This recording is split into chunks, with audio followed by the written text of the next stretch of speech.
안녕하십니까. EAN 테크놀로지 창립 20주년 세미나의 사회를 맡은 특화전략기술본부 신민철 본부장입니다. 인사드리겠습니다.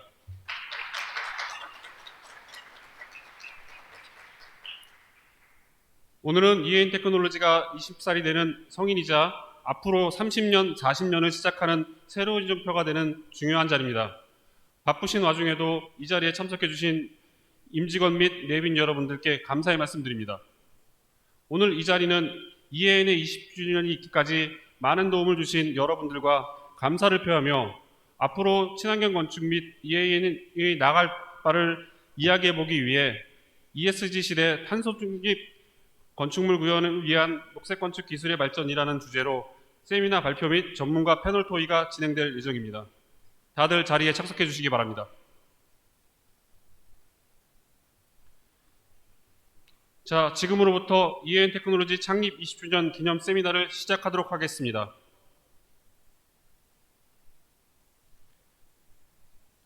EAN 창립 20주년 기념 세미나에 온오프라인으로 참석해 주신 여러분께 다시 한번 진심으로 감사드리 말씀드립니다.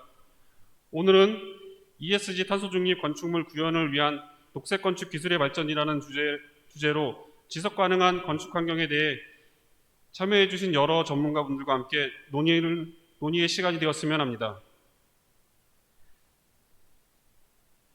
EAN 창립 20주년 기념 세미나를 빛내 주시기 위해 여러 기업, 단체의 회장님, 대표님, 원장님, 위원장님, 또 이 분야의 전문가분들이 바쁘신 와중에도 어려운 걸음을 해주셨는데 일일이 소개해드리지 못하는 점 양해 부탁드리겠습니다. 시간 관계상 전체 네 분을 소개시켜드리지는 못하고 앞쪽에 헤드 테이블에 계신 분들만 간략하게 소개해드릴 수 있도록 하겠습니다. 앞쪽 가운데 테이블을 주목해 주시기 바랍니다. 환경건축연구원 이경혜 이사장님 참석해 주셨습니다.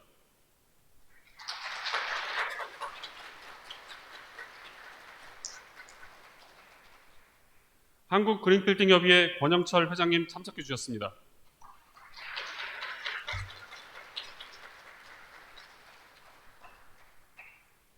국토교통부 이진철 건축정책관님 참석해 주셨습니다.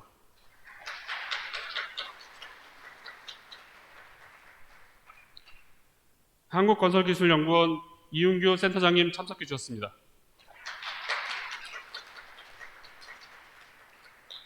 중앙대학교 박진철 교수님 참석해 주셨습니다.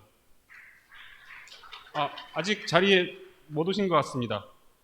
이가그룹 윤동신 회장님 참석해 주셨습니다. 윤 회장님은 연세대학교 총동문회 회장님이시기도 합니다. 나머지 분들은 시간 관계상 화면에 띄워진 PPT로 대체하도록 하겠습니다. 양해 부탁드리겠습니다.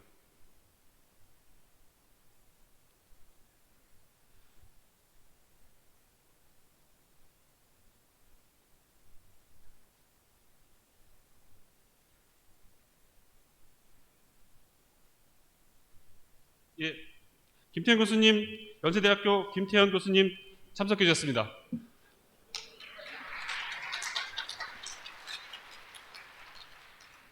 죄송합니다. 제가 아직 사회가 서툽니다. 양해 부탁드리겠습니다. 다음 순서로 EAN 창립 20주년을 축하하는 내빈들의 말씀을 듣는 시간을 가져보도록 하겠습니다.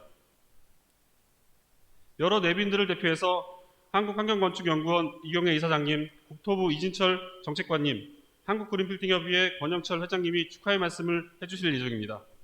우선 첫 번째로 한국환경건축연구원 이경혜 이사장님의 말씀을 들어보도록 하겠습니다.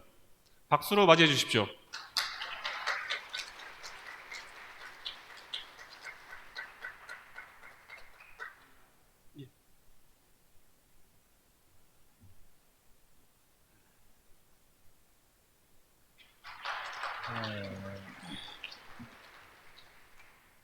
안녕하십니까. 참 오늘 EAN 테크놀로지의 20주년 기념식을 하게 됐다는 것에 대해서 무한히 기쁘게 생각하고 또한 여기 와서 많은 것을 느꼈습니다. 역시 140여 명에 이르는 임직원을 비롯해서 또 지금 여기 계신 여러분들의 후원의 덕분으로 EAN 테크놀로지가 이렇게 성장 발전할 수 있었다는 것에 대해서 무한 감회가 깊습니다. 제가 몇 가지 좀 이렇게 중요한 내용을 준비해 왔습니다. 시간을 단축하는 의미에서 이거를 읽어내려 가도록 하겠습니다.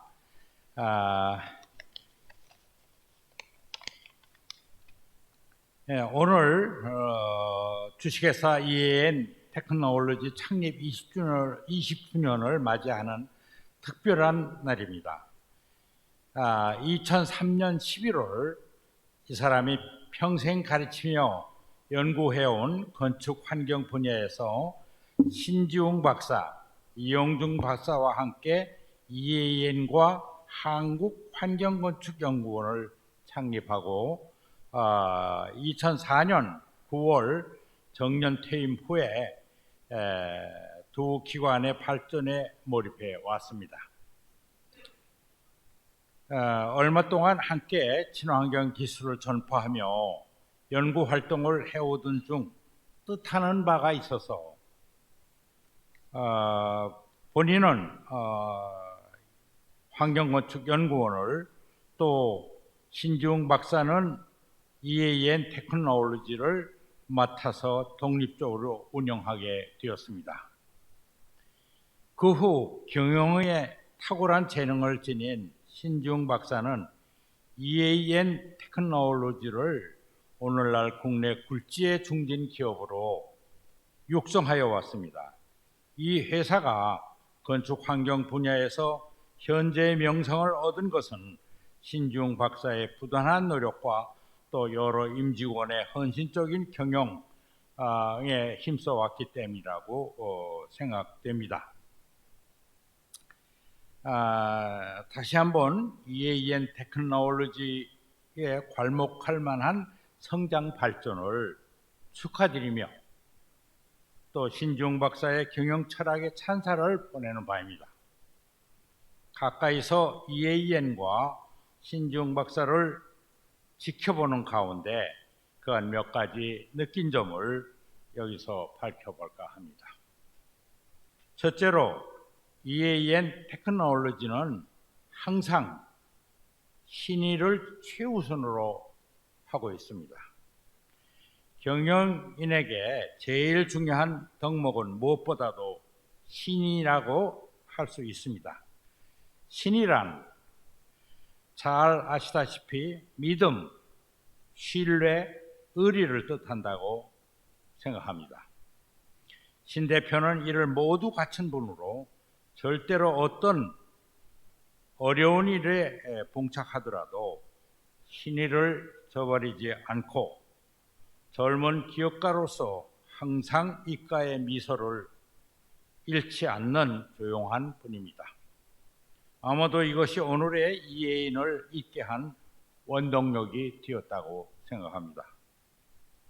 둘째로 EAN은 항상 고객과의 약속을 지키는 데 주안점을 두고 있습니다.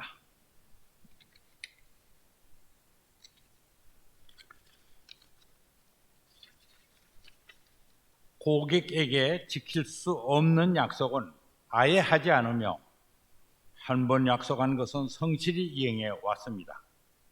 이를 통해 고객과의 깊은 신뢰를 쌓아왔고 그 결과로 지속적인 거래 관계가 유지되고 새로운 고객이 끊이지 않게 된 것입니다. 셋째로 EAN은 임직원들 간에 서로를 사랑하는 기업 문화를 유지해 왔습니다.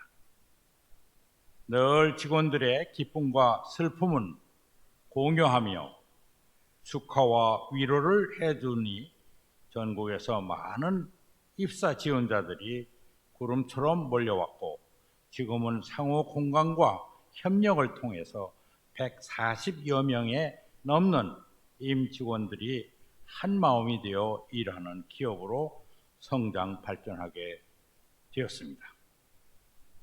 신지웅 대표는 하나님이 세우신 연세동산에서 학사, 석사, 박사 학위를 취득하는 가운데 내 이웃을 내 몸처럼 사랑하라는 계명을 몸소 실천해 오면서 지난 20여 년간 이혜인을 기독교 정신에 입각하여 경영해 온 사한 증인입니다.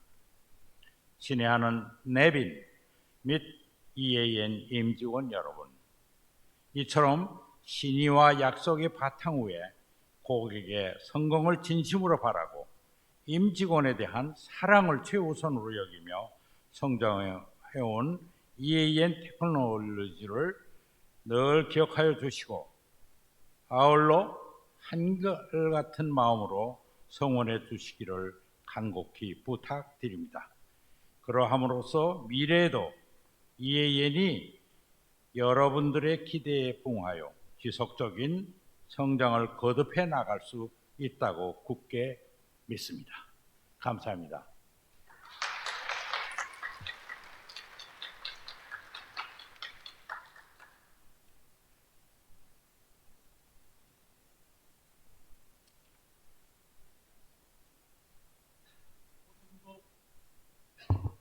두 번째 순서로 국토부 이진철 건축정책관님을 박수로 환영해 주십시오.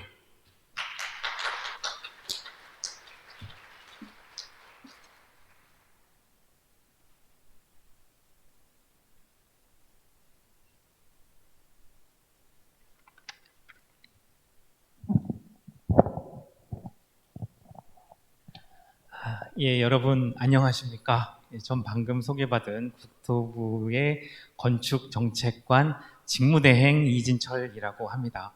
여러분 만나 뵙게 돼서 반갑습니다. 그리고 이 자리에 초대해 주셔서 감사합니다. 우선 우리 EAN 테크놀로지 창립 20주년 축하드립니다. 그리고 친환경 건축의 구현, 그리고 이를 통해서 국내 탄소 중립 사회 실현을 위해 노력하시는 여기 이 자리에 계신 여러분들의 노고에 감사드립니다. 제로 에너지 건축물 RE100, 그 다음에 ESG, 그리고 녹색 건축 인증, 탄소 중립, 다 여러분들이 별로 신기한 사람은 이 자리에 아무도 안 계실 거고요. 일반인들도 이제 많이 쓰는 익숙한 단어가 되었죠. 하지만 20년 전에는 그렇지 않았던 것 같습니다. 2002년에 공동주택을 대상으로 친환경 건축물이 처음 적용이 되고 2008년도부터는 건축법을 근거로 해서 친환경 건축물 인증에 관한 규칙, 친환경 건축물 인증 기준, 이런 법적인 기틀이 처음 마련이 되었고요. 그리고 그 뒤에 2010년에는 저탄소 녹색 성장 기본법, 2012년에는 녹색 건축물 조성 지원법, 그리고 2022년에는 기후위기 대응을 위한 탄소 중립 녹색 성장 기본법. 제가 법을 많이 불러드렸는데요. 정말 그 시간 동안에 많은 법들이 만들어졌습니다. 저는 공무원이고요. 정부에서 일을 하고 있다 보니 정부가 이렇게 열심히 잘했습니다라는 얘기를 하고 싶지만 사실 제도라고 하는 것은 제도가 사회를 이끌어가는 것이 아니라 제도는 사회를 이끌어가신 선구자들의 업적이 모인 것이 제도입니다. 다른 말로 말씀을 드리면 친환경 건축 컨설팅, 엔지니어링 컨설팅을 하시는 여러분들이 정말 많은 노력을 하고 많은 성취를 하셨기 때문에 이러한 제도들이 만들어질 수 있었던 것이죠. 제도는 그릇이고 포장지입니다. 그 안에 담긴 것은 여러분들의 전문성과 여러분들의 성취와 업적들인 것이죠. 여러분들이 이루어내신 제도라고 저는 생각을 합니다. 자, 여러분들 그 친환경 건축물 엔지니어링 산업 생태계가 지금 이렇게 많은 일들을 이루었고 계속 성장해 나가는 가운데서도 사실 제일 먼저 그 선두에 누군가는 있었던 것이죠. 2003년이었다고 아까 말씀을 주셨는데 국내 최초로 친환경 건축 전문 컨설팅 법인으로 우리 EAN 테크놀로지가 그 첫 발을 디디신 것이고요. 그 덕분에 또 이렇게 많은 리더가 있으셨던 덕분에 이 산업 생태계가 이렇게 많은 성취와 성장을 해온 것이 아닌가 생각을 합니다. 저는 그 EAN 테크놀로지를 보면서 참 이게 정말 1등 기업이고 선두주자구나라는 생각을 또 한편으로 하게 되는 것은 지금까지 20년 동안 이루어놓은 것들에 대한 성과뿐만 아니라 지금 현재의 노력도 노력 때문이라고 저는 생각을 합니다. 뱀스 시스템의 그 AI 기반의 친환경 컨설팅, 태양광 패널, 스마트 시티, 그린 리모델링을 다 결집시킨 AI 제로 에너지 솔루션을 독자 개발했다고 저는 들었습니다. 그리고 부동산 보유 기업들이 ESG 경영을 할 수 있도록 도와주기 위한 디지털 플랫폼으로서의 역할을 하고 있고요. 그리고 최근에는 미국의 한 연구팀하고 인간 그 생체 정보를 활용해서 시스템을 고도화하는 방안을 중장기적으로 구상 중이라고 하는 그런 기사도 또 저는 볼 수 있었습니다. 역시 선두는 다르다. 이렇기 때문에 선두주자의 자리를 계속 지켜나가고 그동안의 산업 생태계를 이끌어온 것이 아닌가 하는 생각을 합니다. 이번이 아마 저는 첫 번째 20년이 아닐까 생각을 합니다. 아마 아까 2030년 얘기도 있었는데요. 다시 20주년, 앞으로도 또 20년이 있을 것이고 그 사이에 많은 새로운 도전과 새로운 또 어떤 신화를 쓸 수 있기를 기대하고 정부도 마찬가지고요. 이 자리에 계신 모든 분들 같이 힘을 합쳐서 어떤 앞으로의 다가오는 도전들을 함께 맞이할 수 있기를 바랍니다. 자, 20주년, 창립 20주년 다시 한번 축하드리고요. 여기서 축사 말씀을 마치려고 합니다. 감사합니다.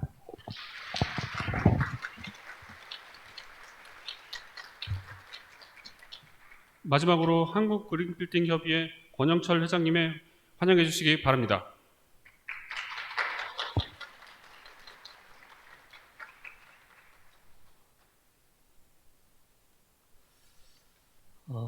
내빈 여러분들 EAN 창립 20주년을 기념하게 많이 모여주셨고요. 또 여기에 참석해 주신 EAN 임직원분들 20주년, 창립 20주년을 축하드립니다. 오늘은 특별한 순간, 그린빌딩과 지속 가능성에 대한 열정과 노력을 함께 나누기 위해 모인 것 같습니다. 20년 전 EAN 테크놀로지는 그린빌딩 산업에 새로운 차원을 열었습니다. 당시에는 지속 가능한 건축과 기술이 크게 강조되지 않았지만 EAN 테크놀로지는 친환경 건축 컨설팅 분야라는 새로운 어벽을 만들었습니다. 그래서 이 분야를 개척하며 발전시켜 왔습니다. 그리고 지금은 20년이라는 성취 시간을 거치며 친환경 건축 컨설팅 업계를 선도하는 부러운 회사가 되었습니다. 한국그린빌딩협의회 회장으로서 이 자리에서 여러분께 축사를 전하게 되어 굉장히 큰 영광입니다. EAN 테크놀로지는 지속 가능성과 환경 친화적인 기술의 선두주자로서 그 역할을 계속 확장해 가고 있습니다. 여러분의 노력 덕분에 그린빌딩 산업은 점점 더 중요해지고 있으며 우리의 지구를 더 건강하게 만들어가고 있습니다. 20년간의 여정에서 EAN 테크놀로지는 혁신적인 기술과 창의적인 솔루션으로 그린빌딩 분야를 이끌어왔습니다.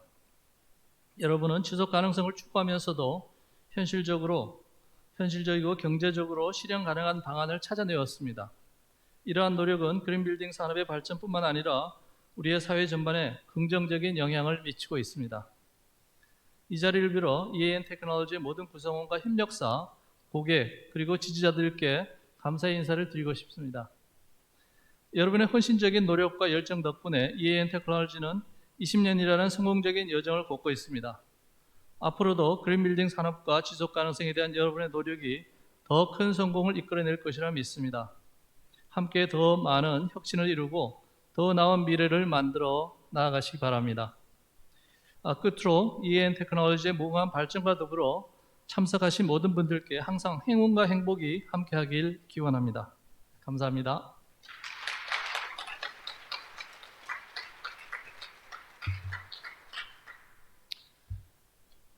EAN 창립 20주년을 맞이해서 축하의 말씀을 해주신 네 분께 다시 한번 박수를 환영을 부탁드리겠습니다.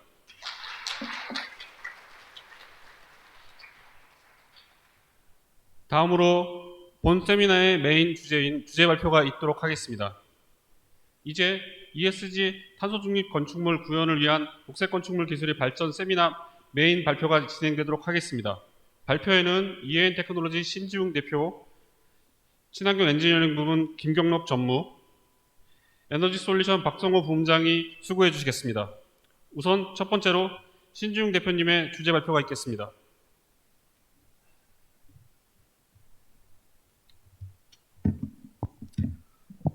예, 반갑습니다. EAN의 신지웅 대표입니다. 예, 오늘 그 주제로 ESG하고 탄소 중립 건축 이렇게 큰 타이틀을 달았고요. 거기에서 앞으로의 녹색 건축 기술이 현재 어떻게 발전되었고 앞으로는 어떻게 갈 것이다 하는 내용들을 담아서 세 개의 그 테마로 설명을 드릴 건데요. 저는 좀 브로드하게 2020년대 그린빌딩 비즈니스의 주안점이라는 제목으로 설명을 드리고, 두 번째는 조금 더 해석 설계 엔지니어링 컨설팅 쪽 분야의 어떤 그 앞으로의 방향 그리고 기술의 어떤 발전한 내용들을 좀 보여드리겠습니다. 그리고 세 번째로는 이러한 모든 것을 디지털로 바꾸는 그런 기술들, 그런 것들이 얼마큼 지금까지 구현됐는지 또 앞으로는 어떻게 할 건지 설명을 좀 드리도록 하겠습니다. 2020년대를 얘기하기 전에 몇 번이나 이거는 어디서 설명을 좀 드렸었던 건데 빨리 좀 넘어가겠습니다. 국내 그린빌딩 컨설팅 비즈니스의 히스토리입니다. 약간 저의 주관이 들어간 내용이긴 한데요. 건설 시장이 전문화되고 다양화되고 하면서 그때 그 시대 조류에 맞춰서 새로운 기술들이 만들어지고 하는 와중에 저희 이쪽 건축 환경 분야는 지난 한 20년 동안 상당히 그 많은 각광을 받고 위상이 많이 높아진 것이 사실입니다. 1990년대, 95년대를 저는 기억을 한참 일하던 시절이었기 때문에 기억을 하는데, 그때는 여러 학술적으로 우리가 열비든 공기질에 대한 것들을 많이 검토를 하고 했었지만 실무에서 돈을 받으면서 일을 할 수 있는 걸로는 그렇게 많지가 않았어요. 연구를 제외하면. 그래서 그때는 약간 실용적으로 이렇게 엔지니어링 컨설팅이다 하는 그 분야가 이제 정착이 안 되었을 때인데, 그때 고층화, 고밀화 등등에 따라서 이 환경권, 일조권, 조망권, 통풍권 이런 것들의 문제로 인해서 그 분석을 통해서 그 미리 사전에 예측하거나 그 시점에서의 상황을 이렇게 감정 평가하는 그런 업무들의 수요가 증가를 하기 시작했을 때였습니다. 그리고 그 후에 이게 턴키 수주 방식, 입찰 방식에서 서로 좋은 그 안들을 만들어내기 위해서 하나 앞으로요. 앞으로 좀 가주시겠어요? 하나 더요. 프로젝트의 차별화를 위해서 이제 환경 성능을 해석하는 경우들이 많이 있었습니다.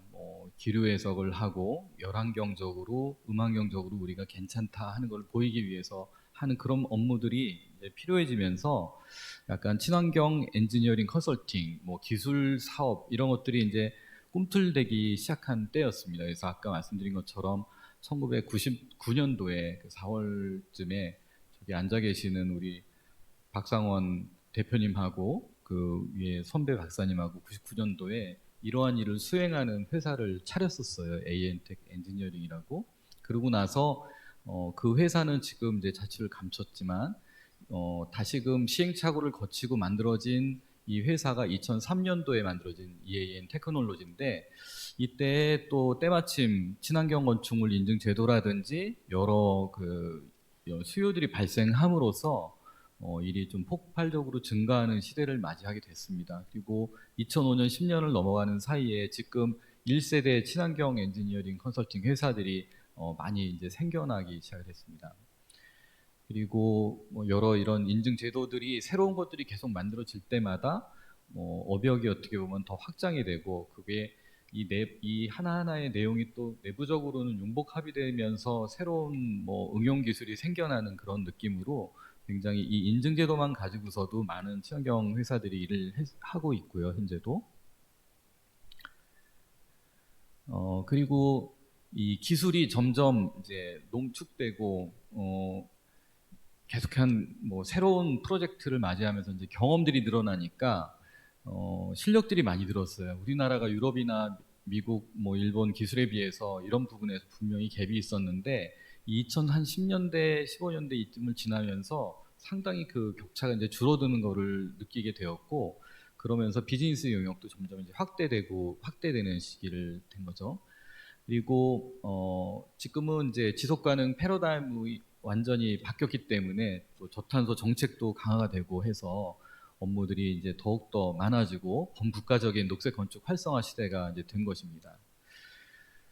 그리고 이게 반응이 느려가지고 조금 답답하실 텐데 죄송합니다.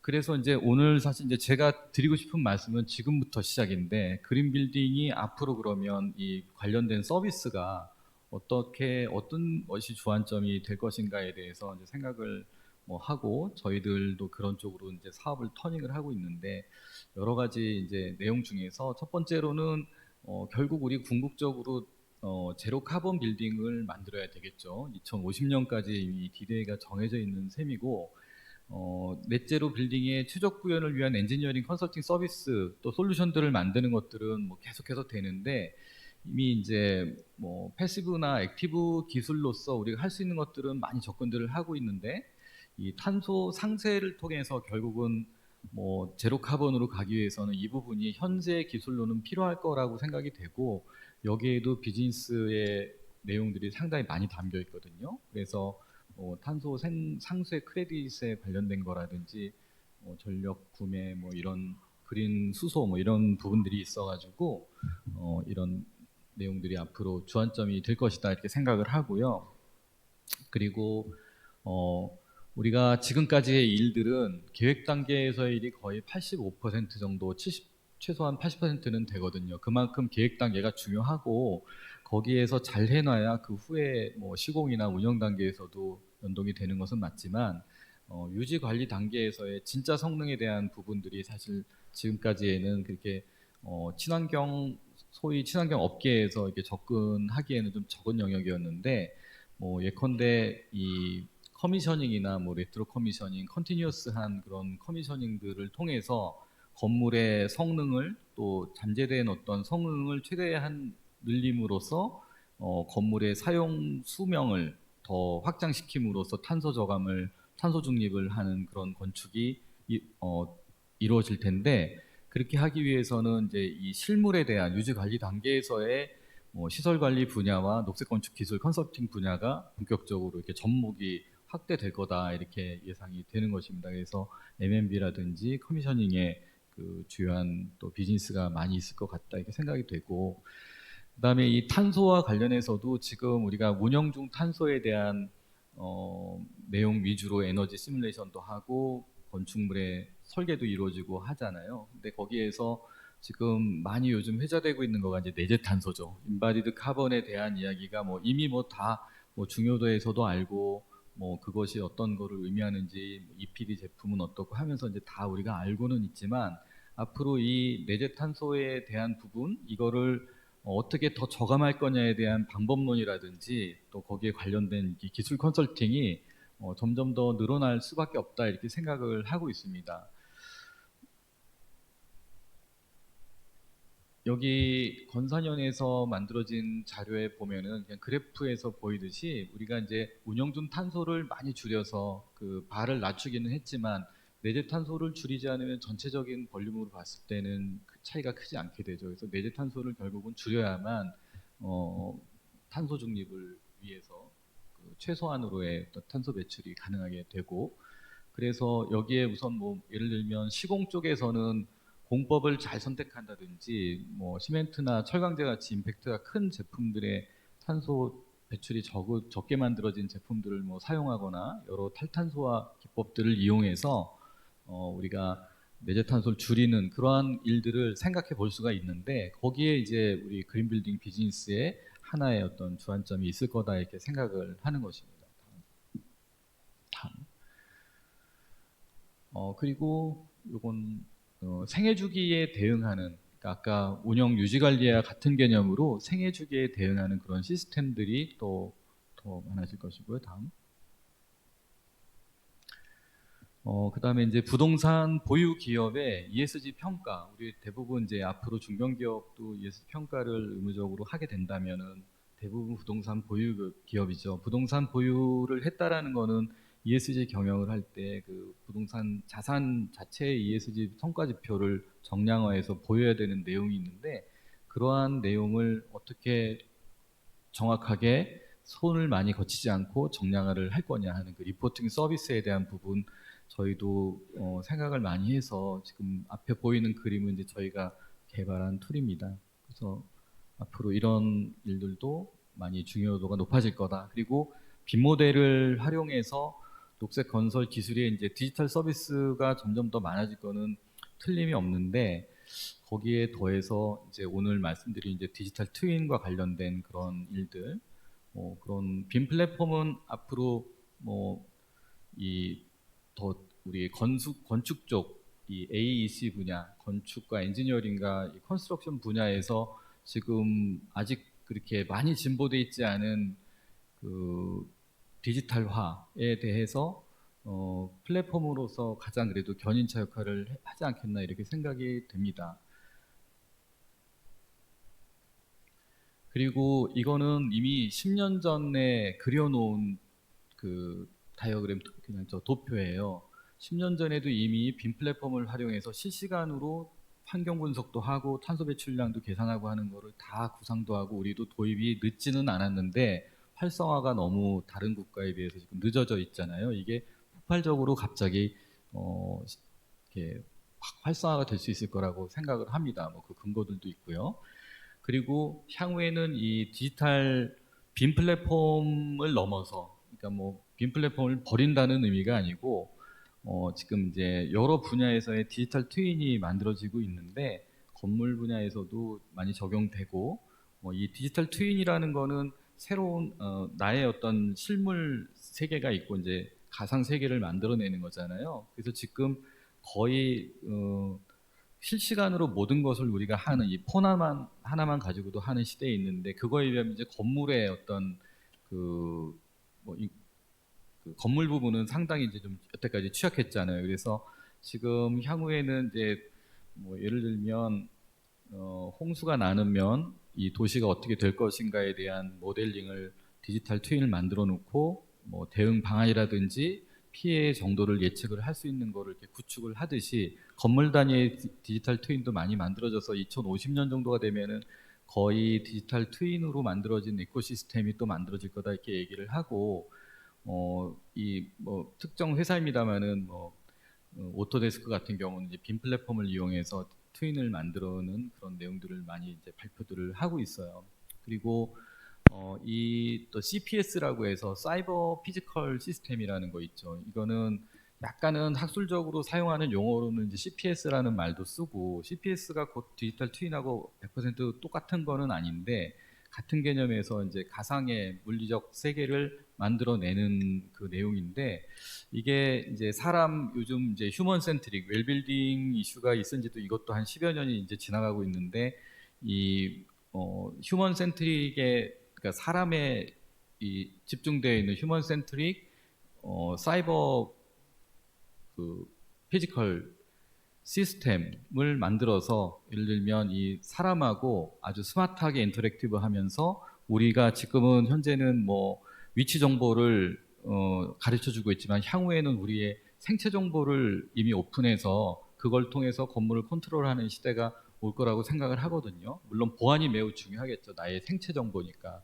그래서 그러한 이 사이버 물리 시스템 CPS에 관련된 내용도 디지털 트윈하고 같이 해서 생각을 좀 해야 될 것 같습니다. 그리고 마지막으로 좀 전에 말씀드렸던 이 휴먼 센트릭 디자인에 관련된 것들이 아무리 시대가 발달되고 하더라도 결국은 요 3대 30대 300의 법칙이나 이런 데서 보여지는 것처럼 사람의 생산성이나 치유 속도나 학업습 능률 이런 것들을 올려서 확보할 수 있는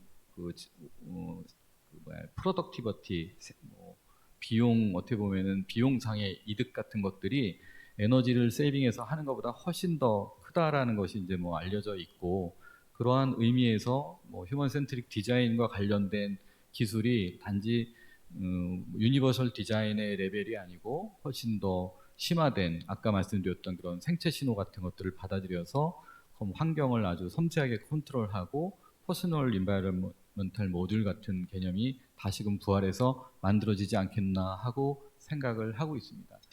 좀 여러 가지 장하게 설명을 드렸는데요. 그 주안점에 대해서 이제 설명을 드리고 다음 이어서 그 엔지니어링 컨설팅, 특히 해석 설계 분야에서의 미래에 대해서 김경록 전무가 설명을 드리도록 하겠습니다. 감사합니다.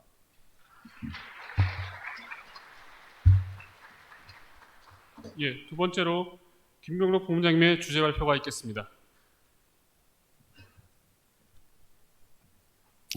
네. 박수로 환영해 주십시오. 네, 안녕하십니까. EN테크놀로지의 김경록 부문장입니다. 저는 오늘 그 녹색 건축 기술 발전을 위한 친환경 엔지니어링 컨설팅의 향후 방향에 대해서 주제로 말씀드리고자 합니다. 친환경 컨설팅은 크게 이제 사업 단계별로 인허가부터 준공 단계까지 컨설팅을 진행하고 있고요. 이와 더불어서 회사의 역량에 따라서 연료비 등 공기질 그리고 에너지 해석까지 컨설팅을 서비스하고 있습니다. 최근 그린님 모델 관련해서는 그 설계, 시공 단계까지 확장되어서 설계 단계의 사전 컨설팅 내용을 설계에 구현을 하고 그리고 설계에 구현됐던 내용이 실제로 현장에서 구현될 수 있도록 지속적인 관리를 하고 있고요. 이 범위까지가 최근에 친환경 컨설팅의 업무까지 역량으로 포함되고 있는 사항입니다. 이와 같이 그 친환경 컨설팅은 다양한 성과 확대를 가지고 있습니다. 그래서 다음과 같은 세 가지의 방향에 대해서 말씀드리고자 합니다. 첫째, 건물 운영 데이터 기반의 친환경 엔지니어링 컨설팅이 되어야 할 것입니다. 일반적인 설계 지침 그리고 문헌 자료값을 이용하는 경우에는 실제 건물의 운영 시의 문제점을 파악하기 어려울 수 있습니다. 다양한 현장 측정 데이터를 기반으로 하고 이를 축적하여 활용함으로써 실제 운영상의 문제를 최소화할 수 있을 것 같습니다. 둘째, 고도화된 해석 기술을 활용한 친환경 평가가 이루어져야 할 것입니다. 건물 해석 툴이 다양하고 전문화되어 있지만 건물 분야에 있어서는 그 확장성이 더 가져야 할 것으로 판단됩니다. 복합적인 요인에 의해 다양한 양상을 나타내는 문제를 해결하기 위해서 시뮬레이션 프로그램을 활용해서 연성해서 그리고 해석 범위를 확대할 것이 필요할 것입니다. 세 번째, 기존의 그 빅데이터 및 그 디지털 기술을 활용한 엔지니어링 컨설팅입니다. 테크놀로지의 발전과 더불어 활용할 수 있는 데이터의 양이 증가하고 그 처리 속도가 굉장히 빨라지고 있습니다. 다가오는 탄소 중립 시대를 구현하기 위해서는 현재의 IoT, 빅데이터, 디지털 디자인 기술을 접목하여 친환경 컨설팅이 이루어져야 할 것입니다. 이상의 세 가지의 주제에 대해서 저희 회사가 수행했던 그리고 앞으로 확장할 부분에 대해서 사례 위주로 말씀드리도록 하겠습니다. 예, 건물 운영 데이터 기반 친환경 엔지니어링 컨설팅입니다. 저희가 연돌 컨설팅을 많이 진행하게 되는데요. 연돌 컨설팅은 설계 단계부터 그리고 시공 단계까지의 컨설팅이 모두 이루어지는 게 가장 합리적일 것입니다. 그래야지만 발생할 수 있는 모든 문제를 해결할 수 있을 것입니다. 본 프로젝트 같은 경우에는 설계부터 시공까지 일괄 컨설팅을 수행을 하였고요. 설계 단기 분석 시에는 설계 품질까지 고려해서 컨설팅을 수행하였습니다. 그리고 시공 후에는 부위별로 측정하고 그 측정값을 다시 재입력하여서 연돌 문제가 최소화되도록 하였습니다. 본 지식산업센터 같은 경우에는 약간의 하자에 관련된 문제라서 프로젝트 명은 말씀드릴 수 없지만 그 1층의 로비에서 굉장한 그 연돌로 인한 풍조럼이 발생하였습니다. 그 풍조럼 수준이 약 한 80dB 정도까지 가는 수준이었고요. 그 문제를 해소하기 위해서 스모그 테스트, 그리고 기류의 양, 그리고 기밀 측정 등을 세부적으로 다 하였습니다. 그래서 각 측정 결과를 기반으로 해서 기밀 성능을 향상하고 엘리베이터 홀을 추가, 그리고 도어 변경, 그리고 출입구에 방붕실을 추가적으로 개혁하여서 소음을 약 28dB 정도 저감을 하였습니다. 이와 같이 설계 단계에서 운영을 고려하지 않을 경우에는 추후 시공 후에 추가적인 공사가 필요한 사례로 판단됩니다. 그리고 본 사례 같은 경우에는 저희가 한 1년, 2년 정도의 철저한 준비와 과정을 거쳐서 모든 문제를 해결하였습니다. 그리고 그 단열 결로 관련해서는 저희가 이 본 프로젝트는 공장동의 어퍼실링 부분에 결로가 발생하는 부분이 있어서 이거에 대한 저감을 컨설팅을 수행하였습니다. 운영 중인 건물이기 때문에 여기에 실제로 운영상에서 나타나는 각종 데이터들을 취득하였습니다. 표면 온도 및 그리고 온습도를 통해서 장기적으로 데이터를 취득을 하였습니다. 또한 외피 구조체 부분은 열화상을 촬영을 하였고요. 그래서 남측 지붕면에 전면 철거를 하고 재시공할 수 있도록 저희가 컨설팅을 드렸고요. 그리고 일부분은 또 기밀 보강을 하여서 문제점을 해결했습니다. 그리고 또한 이 보안 조치를 한 후에도 장기적인 측정을 통해서 실제 저감 효과가 얼만큼이 되는지를 지속적으로 관리를 하였습니다. 네. 본 사례는 그 외장 패널에 생기는 그 결로 문제였는데요. 그러니까 외장 패널에 결로가 생겨서 고드름이 생길 경우에는 그 지나가는 보행자 같은 경우에 큰 해를 줄 수 있기 때문에 그 부분에 대한 컨설팅을 수행했고요. 앞서 말씀드린 바와 같이 이 부분도 장기적인 데이터를 취득하고 그리고 여기 그림에서 보시는 바와 같이 그 외장 패널의 사이즈가 굉장히 크게 구성이 되어 있습니다. 그래서 그 각 부분별로 그 최대한 측정할 수 있는 부분을 하고 각 부분별로 다른 기술적인 제안을 들어서 성공적으로 결로를 저감한 사례입니다. 네, 다음은 여기 보시는 바와 같이 그 제2 슈퍼타워인데요. 이 건물 같은 경우에는 저희가 한 4년 동안 그 설계부터 시공 단계까지 저희가 CFD 시뮬레이션에서 컨설팅을 한 사례입니다. 이 컨설팅은 주로 외부 풍환경 그리고 그 고층 건물에 따라서 기계실의 재순환 그리고 루버 계획 같은 부분까지 세세한 부분까지 검토를 하였고요. 그리고 각 실에 해당하는 오피스텔, 호텔 등도 냉난방 쾌적 시뮬레이션을 수행하였습니다. 예, 제가 수행한 것 중에 46층의 부분인데요. 이 부분을 수행하면서 앞서 그림에서 본 바와 같이 디퓨저의 풍량이나 그리고 치출 각도 이런 것들을 다 취득한 데이터를 기반으로 해서 시뮬레이션을 분석하여서 수행하였습니다. 이 사례는 실제로 이제 냉방이나 난방을 하면 얼마나 쾌적 온도까지 도달하는가를 저희가 시뮬레이션에서 분석을 하였고요. 이 부분을 해석하면서 여러 가지 피드백을 받고 실제 온도까지 측정하였고 그 결과하고 실제 운전했을 때 약 한 1도 정도 범위 내에서 온도를 맞추는 걸로 그 신뢰성을 확보할 수 있었습니다.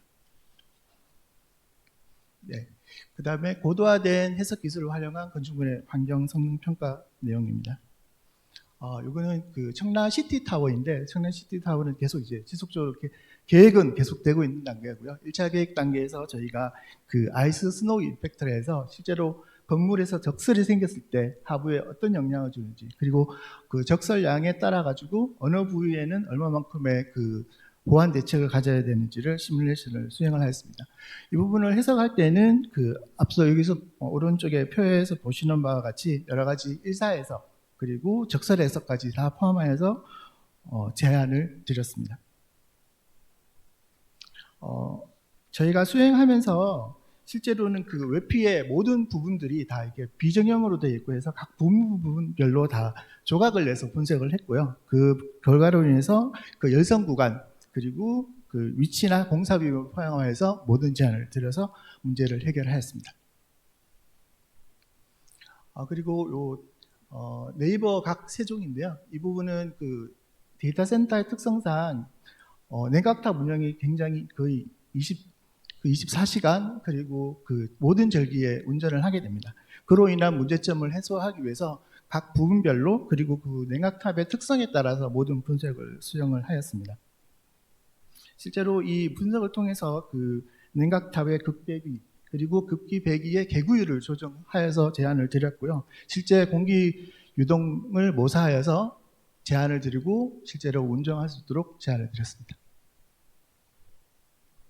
네, 그리고 최근에 이제 수행한 프로젝트인데 이제 지하 기계실에 냉각탑이 설치되는 케이스였습니다. 이 부분을 해석을 통해서 그 기존에 이제 바깥 외부의 옥상 냉각탑을 분석한 경우는 굉장히 많았는데요. 실제로 이제 지하에 냉각탑이 설치되고 그의 바깥쪽의 영향도가 얼마만큼인지를 평가를 수행하였습니다. 이 평가를 수행하여서 실제로 그 운영 스케줄 도 제안을 드리고, 그리고 소음기, 그리고 소음 챔버, 그리고 방음벽, 방음 루건들을 제안을 드려서 주위의 영향을 최소화하도록 하였습니다. 이건 조금 특별한 케이스인데, 그 CFD와 그 소음을 커플링해서 분석한 사례입니다. 고층 건물 같은 경우에는 윗부분에 이렇게 루바 같은 것들, 파라펫 같은 게 있으면 그 간격에 따라서 풍절음이 이렇게 소리가 날 수 있습니다. 그 부분의 해소를 위한 컨설팅 의뢰가 왔고요. 그 부분을 해소하는 과정에서 각 풍환경 훼손 및 그 소음까지 같이 분석을 하였습니다. 거의 유사하게 그 위에 루버뿐만 아니라 건물의 형상에 따라서 다양한 형상에 따라 있을 경우에 풍절음이 발생할 수 있는데 그 부분에 대해서도 업무를 실행을 하였습니다. 네, 마지막으로 AI와 빅데이터 그리고 디지털 기술을 활용한 엔지니어링 컨설팅 사례입니다. 지금 각 친환경 컨설팅 업체에서 초기 단계 에너지나 환경 컨설팅을 많이 수행하고 있는데요. 이런 초기 단계 컨설팅을 하기 위해서 최적화된 환경 프로그램들이 많이 존재를 하고 있습니다. 그래서 그 컨설팅의 활용을 충분히 하고 있고요. 레이디버그나 하니비 그리고 버터플라이 이런 프로그램들을 통해서 여러 가지 소음이나 그리고 채광 그리고 기류 분석 등을 수행을 하고 있습니다. 네, 저희가 이런 여러 가지 다양한 프로그램을 사용하면서 가장 큰 특징으로 보는 것이 그 설계사에서 실제로 수행할 라이노 파일을 직접적으로 활용할 수 있는 특징이 있습니다. 보통은 이제 각 프로그램마다 새로운 모델링을 하고 새로운 조건들을 주고 하는데요. 이 앞서 말한 그런 프로그램들을 활용해가지고 실질적으로 바로 그 모델링을 활용해서 분석을 하고 바로 피드백을 드려서 건축과의 소통을 원활하고 그 시간을 최대한 단축할 수 있도록 하였습니다. 앞서 그런 사례로서 라이노 모델링을 이용해서 그리고 채광 분석, 그리고 에너지 분석, 그리고 일차량 분석을 통해서 최적의 차량 설계를 제안한 사례입니다. 그리고 저희는 그 영상 정보를 통해서 교통 정보를 분석하고 있습니다. CCTV나 그리고 직접 촬영한 정보를 동영상 정보를 통해서 저희가 AI 처리 기법을 통해서 그 차종에 분류를 하고요. 그리고 일정 간격의 거리에서 지나가는 속도를 측정함으로써 그 차량 속도, 그러니까 중대형 차량들의 속도를 분포를 알 수 있습니다. 그래서 아마 소음 예측 같은 거 할 때 이 교통량 데이터를 주로 사용하게 되는데요. 이거를 디지털하고 이런 처리를 통해서 아주 빠른 시간 내에 적용할 수 있도록 구현하였습니다. 그리고 저희가 빛반사 용역도 많이 수행하고 있는데 이 부분에 있어서는 저희가 여러 가지 이미지를 많이 추출하게 됩니다. 보통 이제 한 스팟당, 한 지점당 한 30컷 정도의 이미지를 추출하게 되는데요. 그러니까 한 10개 지점이면 300개, 20개 지점이면 600개 이상의 이미지를 추출하게 됩니다. 그 과정을 저희들은 이제 라디언스와 연동될 수 있도록 코딩 작업을 하고 그 코딩의 결과에 따라서 그 각 시간대별로 각 이미지들이 추출되도록 하였습니다. 그리고 추출된 이미지에 따른 그 휘도도 자동으로 분석해서 정리할 수 있도록 일괄 처리하도록 하였습니다. 네, 그리고 앞서 말씀드린 그런 BIM 활용이 건축 부분뿐만 아니라 LID 부분에서도 계획, 설계, 시공, 시설물 유지 관리까지 할 수 있도록 제안을 하고 있습니다. 네, 마지막입니다. 그 빅데이터 기반으로 한 의사결정 시뮬레이션 툴을 개발하고 있습니다.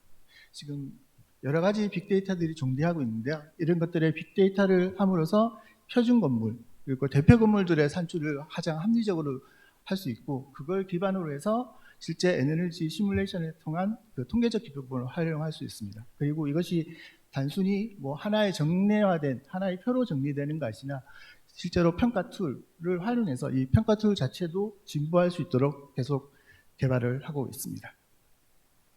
네, 마지막으로 드리고 싶은 말씀은 다가오는 탄소 중립의 시대는 이러한 엔지니어링의 기술과 함께 갈 것으로 판단됩니다. 이러한 새로운 기술 트렌드를 반영하고 좀 더 확장된 서비스를 제출할 수 있도록 제공할 수 있도록 친환경 컨설팅을 매진하도록 하겠습니다. 감사합니다.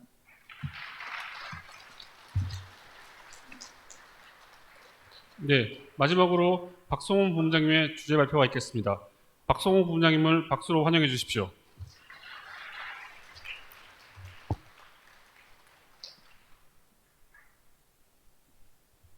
네, 안녕하십니까. EAN 테크놀로지 에너지 솔루션 부분 사업을 담당하고 있는 박성호 전무입니다.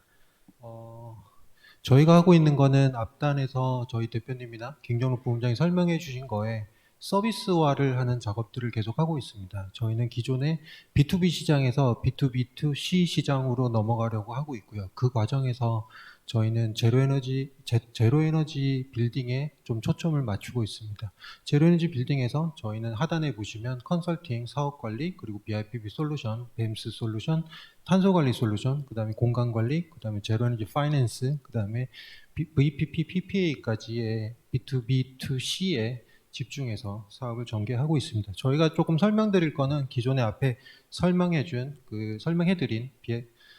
EAN의 그런 지금까지 해왔던 어떤 레가시의 기본의 바탕으로 해서 저희가 서비스를 지금 진행하고 있는 것들을 조금 보여드리려고 합니다. 네, 저희 서비스는 이름을 리에이블로 명명해서 하고 있고요. 리에이블은 인공지능 기반의 제로에너지 전과정 디지털 트랜스포메이션 솔루션입니다. 저희 솔루션의 특징은 디지털과 그리고 국내에 저희가 보유하고 있는 약 140여 명의 전문가 집단과 함께 저희의 서비스를 제공한다는 특징이 있습니다. 저희는 데이터 기반의 인공지능 의사결정 알고리즘을 바탕으로 해서 제로에너지 컨설팅과 그다음에 신재생 에너지, 그리고 에너지 관리 서비스, 그리고 탄소 트래킹, 그리고 그린 리모델링에 중점을 두고 사업을 진행하고 있고요. 저희는 20년에 시작을 해서 K 스타트업의 예비 창업 패키지로 시작을 했고요. 그리고 22년에 이지스 자산운용의 테크업 스타트업으로 선정되었고, 23년에는 SK의 컨테크 미덥데이에서 혁신기술 기업으로 선정되어서 지금 POC 사업을 진행 예정에 있습니다. 그리고 현재 저희가 특허는 관련된 인공지능에 대한 특허 4건과 디자인 등록 4건을 보유하고 있습니다.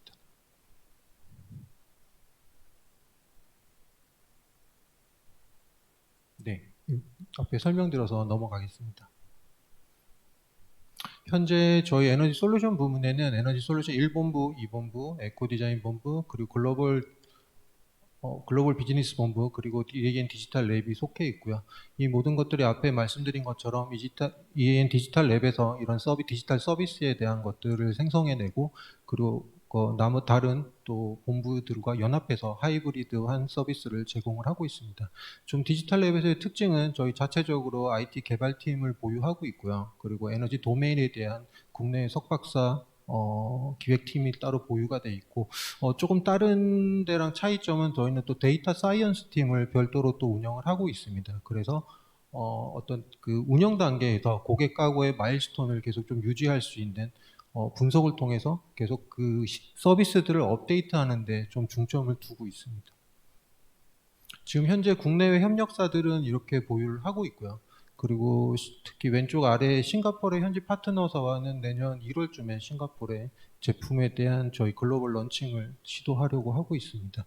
그래서 우측의 솔루션 개발의 협력사들은 저희가 국내에 이런 에너지 서비스들이 스탠다드가 아직 없다는 문제로 인해서 저희의 스탠다드를 서로 각각의 개별 회사들과 맞추는 작업들을 계속 진행을 하고 있고요.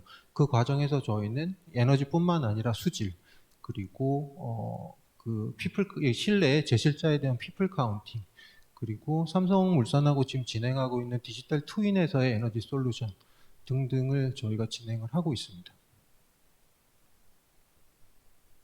요것들은 앞에 좀 말씀을 많이 하신 거라서 제가 간단하게 설명하고 넘어가겠습니다. 국외에서는 지금 아리백이나 그리고 ESG, 그리고 하단부의 CBAM 이런 데서 저희가 이제 사업 기회를 많이 활용을 하려고 하고 있고요. 분명히 국내에서도 지금 아시다시피 많은 적용이 이루어지고 있습니다. 그래서 특히 저기서 주목하는 건 저희는 이제 CBAM에 조금 주목하고 있고요. 그래서 공급망 실사나 이런 부분 스콥 3에 대한 인공지능 알고리즘 개발에도 저희가 조금 진행을 하고 있습니다. 이게 좀 느리네요. 네, 전체적으로 국내의 전체 국가의 기조화 볼 때는 건축 부문에서는 건물의 신건물에 대한 에너지 성능 강화와 기존 건물에 대한 에너지 효율 향상 등에 대한 문제들이 있는데, 저희 솔루션은 이 국가 기조에 충분히 풀리 얼라인해서 계속 진행을 하고 있습니다. 네, 이것도 앞에 설명이 많아서 넘어가겠습니다. 그래서 저희가 마켓 타겟팅하고 있는 국내 시장은 EMS와 연료전지, BIPV 시장을 합하여서 저희가 6.78조 정도 되는 시장에 타겟팅하고 있고요. 국외 시장에는 저기 BIPV 115조 시장에서 5% 정도의 타겟을 하고 있습니다. 그래서 저희가 파악한 국내의 문제점은 좌측부터 시작해서 이 뭔가 인허가를 하고 에너지에 대한 성능을 추정하고 실행하는데 너무 많은 연관사들이 있고 그로 인해서 의사결정하는데 딜레이 되는 부분이나 뭐 변경에 대한 게 어려움이 있더라는 부분이 있었고요. 두 번째는 이런 ESG 분야에서 지금도 문제가 되는 항상 정량화되는 부분에서 어려움이나 복잡함이나 그리고 그에 대한 전문가들이 부족하다는 문제점이 있었습니다. 그리고 마지막으로는 이거를 다 해놨을 때 운영 단계에서 지속적으로 관리가 어렵다는 문제점이 저희가 파악한 문제점이었습니다. 그래서 저희는 이 5가지의 프로덕트를 지금 생산을 해서 POC를 거쳐 사업을 시작을 하고 있고요. 우측에서 오른쪽 방향으로 그린 리모델링에 대한 써니, 그리고 제로 에너지 건물에 대한 관리를 위한 제코, 그 다음에 그 아래 BIPV의 자동 설계 툴, 그리고 왼쪽으로 AI를 활용한 건물 에너지 매니지먼트 서비스, 그리고 그 마지막으로 NZT 넷제로 트래커라는 탄소 배출에 대한 추적을 위한 운영 서비스를 하고 있습니다. 이거는 저희가 이로 인해서 전체적으로 인테그레이션 된 서비스를 제공할 수 있고, 그리고 최적의, 그러니까 중복되지 않는 최적 솔루션, 그리고 마지막으로 지속 관리가 가능한 장점이 있습니다. 요건 뒤쪽에 개별 프로덕트들을 설명드리면서 조금 더 설명드리겠습니다. 이건 저희 솔루션의 타임라인입니다. 저희가 앞에 설명드렸듯이 저희는 사업성 검토부터 운영의 전 과정에 대한 디지털화된 솔루션을 제공하기 위해서 이런 타임라인을 가지고 있습니다. 그래서 했을 때 저희가 앞에 의도한 대로 저희는 어떤 빠른 의사결정을 지원하고 컨설팅 업무의 간소화, 이로 인해서 당연히 비용적인 절감도 있을 거고요. 저희의 약 인력 집약적인 컨설팅 회사의 특징에서 좀 더 간소화되고 고도화된 서비스를 제공할 수 있을 거라고 생각하고 있습니다. 그리고 저희는 아까 앞에 좀 복잡하게 저희가 5가지 프로덕트를 가지고 있지만 그 기반에 전체적인 그 인텔리전스 시스템을 하나로 운영하고 있어서 공통적인 알고리즘을 계속 사용할 수 있다는 장점이 있고, 저희는 전체적으로는 다 클라우드 서비스로 기획이 돼 있고 그 구독 기반의 서비스로 운영을 하고 있습니다. 서비스를 좀 설명드리면요. 써니는 GIS 맵 기반의 서비스고요. 기존의 공공 데이터와 그리고 실제 연결된 데이터들을 맵에서 확인할 수 있고, 그리고 군 관리가 가능한 특징이 있습니다. 그래서 자산관리사들이 이 서비스에 관심을 좀 많이 가지고 계시고요. 그래서 특별히 지금 26년부터 시행되는 건물의 온실가스 총량제 서울시에 대해서는 그때그때 지금 현재의 건물의 퍼포먼스를 확인하면서 건물이 어느 정도의 리스크 범위에 있는지를 확인하실 수 있습니다. 그리고 전국 단위의 랭킹, 그리고 지금 당장 리모델링을 해야 되는 어떤 위험 수위에 있는 건물들에 대해서도 파악이 가능합니다. 이거는 저희가 국내에서는 아직까지는 비주거 건물에 대해서 제로에너지의 자림률을 예측하는 알고리즘은 없는 걸로 파악을 하고 있는데요. 저희가 주거에서는 본 적이 있습니다. 저희는 이거 주거와 비주거를 함께 파악을 하고 있고요. 이 시스템은 저희가 설계 단계에서 어떤 인포메이션이 없는 단계에서 설계사에서 과연 이 빌딩에서 어떤 신재생 에너지나 제로에너지 5등급을 만족하기 위한 카펙스가 어느 되는지, ROI는 어떻게 되는지, 이런 것들을 분석하던 요구를 많이 받았었는데요. 그 부분을 어떤 건축 개요 한 페이지만으로 저희가 예측을 하기 위해서 이 알고리즘을 생성해냈습니다. 그래서 저희는 인공지능 기반으로 디폴트 값들을 다 제공을 해드리고요. 그리고 설계사에서 이 인풋 값들을 변경을 하시는 과정에서 생겨나는 그 결과치를 바로바로 확인을 하실 수 있습니다. 그래서 건축 개요만 가지고 저희의 지금 이런 예측값의 아큐러시는 저희가 한 80% 이상으로 판단하고 있습니다. 이게 에코2라는 프로그램을 가지고 이 예측을 하려면 당연히 많은 인풋 값들이 필요하기 때문에 설계 초기 단계에서 그 예측을 하는 것은 거의 불가능하고요. 그렇게 함에도 데이터가 충분히 있음에도 한 일주일에서 2주 정도의 작업 시간이 필요합니다. 저희는 한 30분 정도면 충분히 작업이 가능합니다. 그래서 앞에 디폴트 값을 다 쓰신다면은 분명히 뭐 10분 이내에도 가능하고요. 네. 그래서 요거는 저희가 SK 에코플랜트와 이 POC POC 프로젝트를 진행을 계획하고 있습니다. 이 부분은 BIPV 서플라이 체인 솔루션이라고 해서 저희가 시행하고 있는 건데, BIPV가 지금 많이 사용이 되고 있는데 BIPV에 대한 설계를 하는 과정이 너무 복잡하고 시간이 많이 걸리는 부분들이 있었습니다. 그리고 BIPV를 설계하는 게 직접적으로 설계사나 컨설팅사가 하는 게 아니고 BIPV 벤더들이, 그러니까 매니팩처러들이 설계를 해야 되는 그런 좀 구조적으로 조금 불편한 과정이 있었고, 그리고 저희의 사진에 있는 프로젝트는 한 1200세대 정도 되는 프로젝트인데 저거에 BIPV 설계를 해서 도면, 실시 도면까지 뽑는 데의 기간이 3주에서 4주 정도 소요되었습니다. 그래서 저희는 라이노와 레이디벅스의 글래스워프 알고리즘을 통해서 저 과정을 좀 단순화시켰고요. 저희가 3D 모델을 설계사에서 받아서 그 알고리즘을 돌렸을 때 2시간, 3시간 내주, 한 2-3시간 내에서 저희가 가조 시간 분석, 그리고 가능한 BIPV를 붙일 수 있는 가능 면적, 그리고 CAD 도면, 그리고 물량까지 자동 산출을 해내고 있습니다. 그랬을 때 장점은 분명히 시간이 줄어들고, 그리고 설계사나 건축주에서 그 설계가 변경되는 부분에 대해서 바로바로 대응이 가능합니다. 이건 저희가 가지고 있는 AI 기반의 EMS, BEMS 서비스 시스템이고요. 저희는 이제 EMS에서 원래는 에너지 매니지먼트 시스템인데 시스템이란 말을 서비스로 교체해서 사용을 하고 있습니다. 크게는 에너지 관리, 실내 환경 관리, 그리고 무선 원격에 대한 IoT 인프라 구축을 큰 축으로 하고 있고요.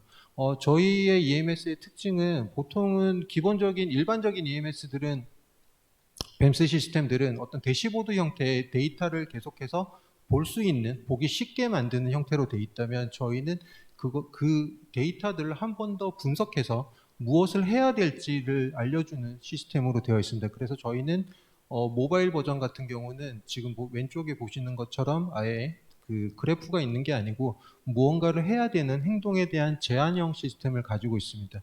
그래서 저희는 빌딩 에너지 관리에 코파일럿 형태의 서비스를 제공을 하고 있습니다. 물론 저 알림들을 들어가면 기존의 그 BEMS 시스템에서 많이 보셨던 그런 그래프들을, 그러니까 개인이 판단을 위한 그래프들을 보실 수 있게 돼 있고요. 그 알림들은 긴급이나 주의 레벨에 따라서 설정에 따라서는 저런 카카오톡 메시지로도 갈 수 있게 정리가 되어 있습니다. 이건 저희가 ESG 달성, 건물에서 ESG에 대한 정량화 평가를 어떻게 할지 고민하다가 생성해낸 서비스고요. 저희 이름은 넷제로 트래커라고 붙어 있습니다.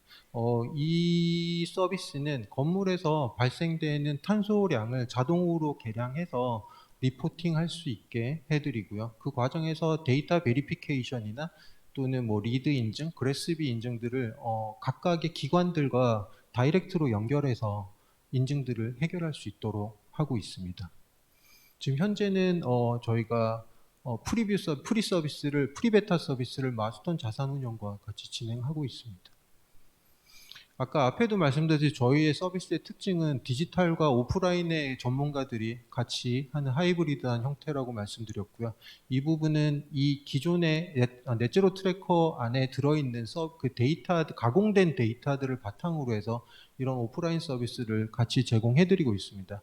당연히 앞에 전처리 되고 가공되고 소팅된 데이터를 사용하기 때문에 저희는 기존의 오프라인 서비스만 할 때보다의 훨씬 낮은 금액으로 이런 서비스들을 고객들에게 제공해드리고 있습니다. 이건 저희의 이제 구독 서비스의 구조입니다. 이건 좀 복잡해서 넘어가겠습니다. 네, 이상입니다.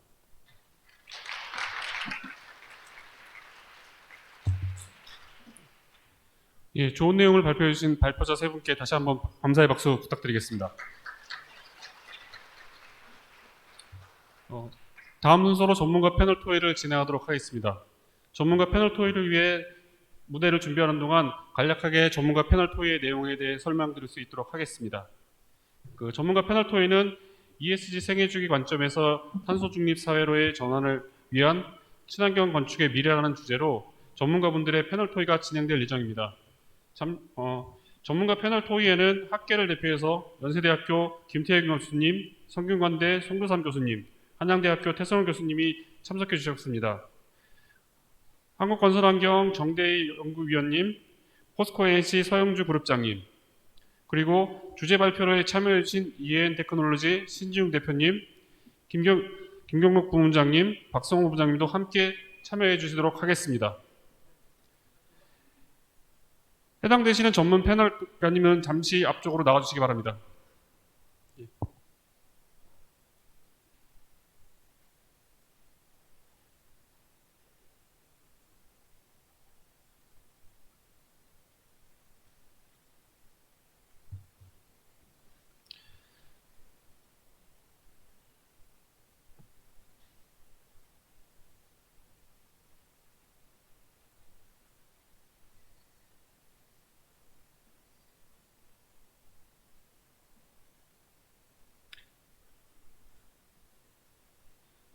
전문가 패널 토의는 연세대학교 김태현 교수님이 좌장을 맡아주실 예정입니다. 자리가 세팅되는 대로 전문가 패널 토의 진행할 수 있도록 하겠습니다.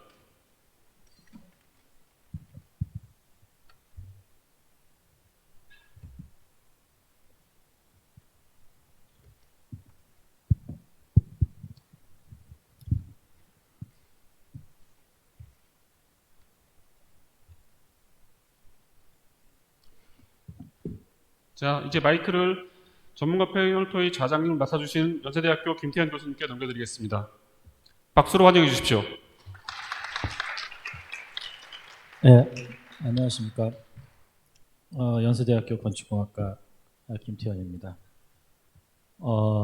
이런 좋은 자리에서 좌장을 맡게 돼서 굉장히 감사하게 생각합니다. 아시다시피 좌장이 되려면 어느 정도 연륜도 좀 있고 연배도 좀 있어야 되는데 저한테 부탁한 것을 보니까 제가 좀 편했나 봅니다. 좀 편하게 좀 진행을 해보겠습니다. 먼저 오늘 참석해 주신 분들 좀 소개를 간단히 하려고 합니다. 저한테 순서는 없고요. 제가 가지고 있는 그냥 명단 순서대로 편하게 좀 말씀을 해보고자 합니다. 먼저 제 오른쪽에 성균관대학교 송도삼 교수님이십니다. 예, 고맙습니다. 네, 송도삼 교수님은 지금 현재 차기인가요? 네, 대한설비공학회 지금 회장이 되실 분이고요. 그린 리모델링 활발하게 지금 연구 중에 계십니다. 그 다음에 저 왼쪽에 태성호 한양대 교수님 앉아 계십니다. 네, 안녕하세요. 반갑습니다. 네, 태성호 교수님은 LCA 탄소 중립과 관련된 많은 연구를 하시고요. 들리는 말에 의하면 뼛속까지 탄소 중립이라고 말씀을 하십니다. 그다음에 네, 저기 오른쪽에 장대희 박사님 한국건설기술연구원에서 오셨습니다. 잠깐 인사하시죠. 네, 안녕하십니까. 한국건설기술연구원의 장대입니다. 예, 지금 현재 국가녹색건축센터장을 맡고 계십니다. 저희 왼쪽에 포스코 ANC의 서영주 그룹장님 앉아 계십니다. 네, 반갑습니다. 포스코 ANC 서영주 그룹장입니다. 네. 네, 탄소 중립 그리고 그린 리모델링 그다음에 서스테이너블 건축 설계 쪽의 전문가이십니다. 그리고 제 끝에 제가 얼굴을 잘 몰라서 네, 김경록 전무님 EN 테크놀로지 아까 발표하셨죠? 인사 부탁드리겠습니다. 네, EN 테크놀로지의 김경록 전무입니다. 예, 그리고 제일 왼쪽에 박성호 전무님 앉아 계십니다. 네, 잠깐 인사.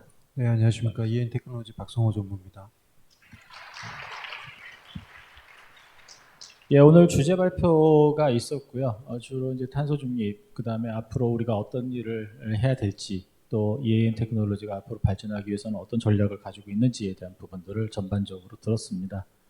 뭐 토론이긴 합니다만 여기 앉아 계시는 전문가들이 관련돼서 어떤 생각을 가지고 있는지를 좀 생각을 들어볼 텐데요. 저희한테 주어진 시간이 약 30분 정도 되니까 한 분당 좀 5분 정도 말씀을 듣도록 하고요. 필요하시다면 이제 앉아 계신 객석에서 질문 또는 서로 상호 토론을 실시하도록 하겠습니다. 순서는 제가 방금 소개시켜 드린 대로 송순삼 교수님부터 시작을 하도록 하겠습니다. 자, 그럼 송순삼 교수님 부탁드리겠습니다. 예, 반갑습니다. 예, EN의 20주년을 다시 한번 축하드리고요. 저는 오늘 와서 사실은 그동안 EN이 우리나라 친환경 건축을 주도했고 참 많은 공헌을 했다고 생각을 해요. 네, 그래서 감사하는 부분도 많습니다. 그래서 그렇지만 아쉽지만 아직도 많이 부족하다고 생각이 들고요. 그래서 특히 이제 최근에 아까 이제 그 신중 대표께서도 말씀하셨지만 우리가 이제 탄소 중립이라고 하는 그 선언을 하면서 요구되는 사항 중에 하나가 이제는 개런티에 대한 부분들이 이제 요구가 되고 있다는 거죠. 그래서 우리가 그동안은 녹색 건축 인증이나 에너지 효율 등급도 마찬가지였는데 사실은 그냥 선언적인 어떤 면에서는 정해진 룰 안에서의 그 평가, 지표화하는 이런 내용이었다면 지금은 실제적인 절감에 대한 요구들을 하고 있어요. 아직 우리나라에서 이제 예를 들면 전원지 빌딩 인증 받은 거에 대해서 실제 전원지 빌딩 에너지 절감이 되는지에 대한 개런티하라고 요구하진 않지만 최근에 이제 서울시가 온실가스 총량제를 한다면 이제 간접적으로 촉발이 된 거죠. 그리고 실제 이제 그렇게 지금 가야 되는 상황이고, 예, 그래서 우리한테는 이제는 또 다른 이제 도전이 시작됐다고 생각이 들어요. 근데 아까 저는 이제 신 대표께서 그런 이제 운영 데이터 실제 운영상의 절감을 고려한 친환경 건축을 한다고 그래서 굉장히 안심을 했고요. 예, 그래서 좀 기대도 많이 하고 있습니다. 그래서 EN이 이제 우리나라 친환경 건축에 물꼬를 뜯다면 이제는 그냥 거창하게 얘기하면 탄소 중립 건축에 물꼬를 다시 한번 터주셨으면 하는 그런 바람도 있어요. 사실은 실제 좀 쉬운 일은 아니더라고요. 저도 지금 그린 모델을 하면서 그런 시도들을 굉장히 많이 하고 있는데 아무튼 에너지 절감을 실제적으로 보장하는 거는 이거는 또 다른 문제인 것 같아요. 그래서 이제는 조금 좀 우리가 더 실무 레벨로 좀 가야 되지 않을까. 물론 컨설팅도 다 실무 베이스를 하고 있습니다만은 실제 운영상에서 나오는 또는 이제 실제 현장에서 관리자 수준도 사실은 고려가 돼야 될 것 같고요. 대부분의 건물들이 관리자가 없는 것들은 여러분들도 잘 아시는 부분이고 우리가 뱀스를 설치했지만 사실은 거의 잘 효과를 발휘하지 못하는 부분도 있어서 이제는 조금 좀 실효적인 건축을 해야 되지 않을까. 예, 비용에 대한 부분, 그래서 어떻게 하면 실효적으로 실제 운영에 대한 부분을 고려하면서 에너지 절감이 개런티될수록 할 수 있을까에 대한 그런 고민들을 요새 좀 많이 하고 있습니다. 그래서 EN도 이제 그린님 모델을 하면서 많은 이제 대화도 하고 있는데, 예, 앞으로 저는 좀 EN이 그런 걸 촉발하는 그런 일을 했으면 좋겠고요. 사실은 제가 이제 여기 김태현 교수님도 저랑 같은 연구실에서 공부를 했었는데, 저희가 이제 옛날에 2018년, 19년도에 동경대학에서 공부를 하면서 니켄세케이랑 같이 연구를 많이 했었어요. 근데 니켄세케이에도 이제 EN 같은 친환경 컨설팅 그 팀이 있죠. 이제 친환경 계획 그룹이라고 있는데, 한 가지 부러웠던 점 뭐냐면, 일본은 그렇게 컨설팅해서 설계해서 시공이 되면 그러한 새로운 개념을 만든 친구들이 실제 준공된 현장에 가서 성능이 진짜 나오는지를 다 측정을 해요. 저희가 이제 동경대한테 부탁해서 그런 일들을 저희가 수행하고 실험도 하고 CFD 한 결과들이 실제 잘 발현이 되는지 가서 측정도 하고 그래서 이제 결과적으로 보면 성공할 수도 있지만 실패하면 뭐가 실패가 되는지를 분석을 한다는 거예요. 그래서 이제 계속 설계자의 역량들이 좋아지고 있는 거죠. 예, 그래서 좀 우리가 컨설팅하는 분들이 이제 그런 풍토가 돼서 실제 현장에서 잘 그런 성능들이 발휘될 수 있도록 해야 될 것 같고, 이런 것들을 저는 좀 부탁의 말씀은 EN이 좀 주도적으로 해서 이 생태계를 좀 바꿔달라라고 부탁을 좀 드리고 싶고요. 네, 그래서 하여튼 뭐 20주년을 다시 한번 축하드리고 탄소 중립 시대에 새로운 그 진정한 친환경 건축이 이런 거다라고 하는 그런 모습을 이엔이 다시 한번 만들어 주시기를 기대하고 있습니다. 네, 이상입니다. 네, 감사드립니다. 탄소 중립을 위한 컨설팅도 굉장히 중요하지만 그거를 적용해서 만들어진 건물이 준공 이후에 원하는 대로 또는 목표했던 대로 운영이 되는지를 꼭 체크를 해야 되겠다. 말하자면 컨설팅의 AS 매뉴가 중요하다라는 것을 강조하셨습니다. 네, 다음은 태성호 교수님의 의견을 좀 듣도록 하겠습니다. 네, 안녕하세요. 오늘 굉장히 좀 저에게도 의미 있는 그런 좀 자리인 것 같습니다. 신지웅 대표님을 제가 이제 개인적으로 뵙고 여러 말씀들을 나누고 했었었는데 오늘 그 회사의 어떤 시작부터 지금까지 하고 계신 일들 또 앞으로의 어떤 미래의 어떤 전략들 이런 내용들을 쭉 보니까 친환경 건축 기술에 관련되어 있는 어떤 그 기업으로서 그 우리나라의 친환경 건축을 리드하고 그 어떤 발전되어지는 그런 모습들을 일목요연하게 좀 이해할 수 있어서 굉장히 의미 있는 자리였다고 생각이 됩니다. 그 내용을 이렇게 보니까요, 2000년대 초반부터 저희가 친환경 건축에 관련되어 있는 그런 노력들을 많이 이제 해왔던 걸로 이해가 되는데, 과거의 어떤 친환경 건축이라고 하는 것이 어떤 에너지 절감, 그리고 탄소 절감 이런 쪽에서 지금에는 뭐 제로 에너지를 저희가 논하고 있고 그 탄소 중립을 논하는 그런 형태로 발전되고 있는 것 같습니다.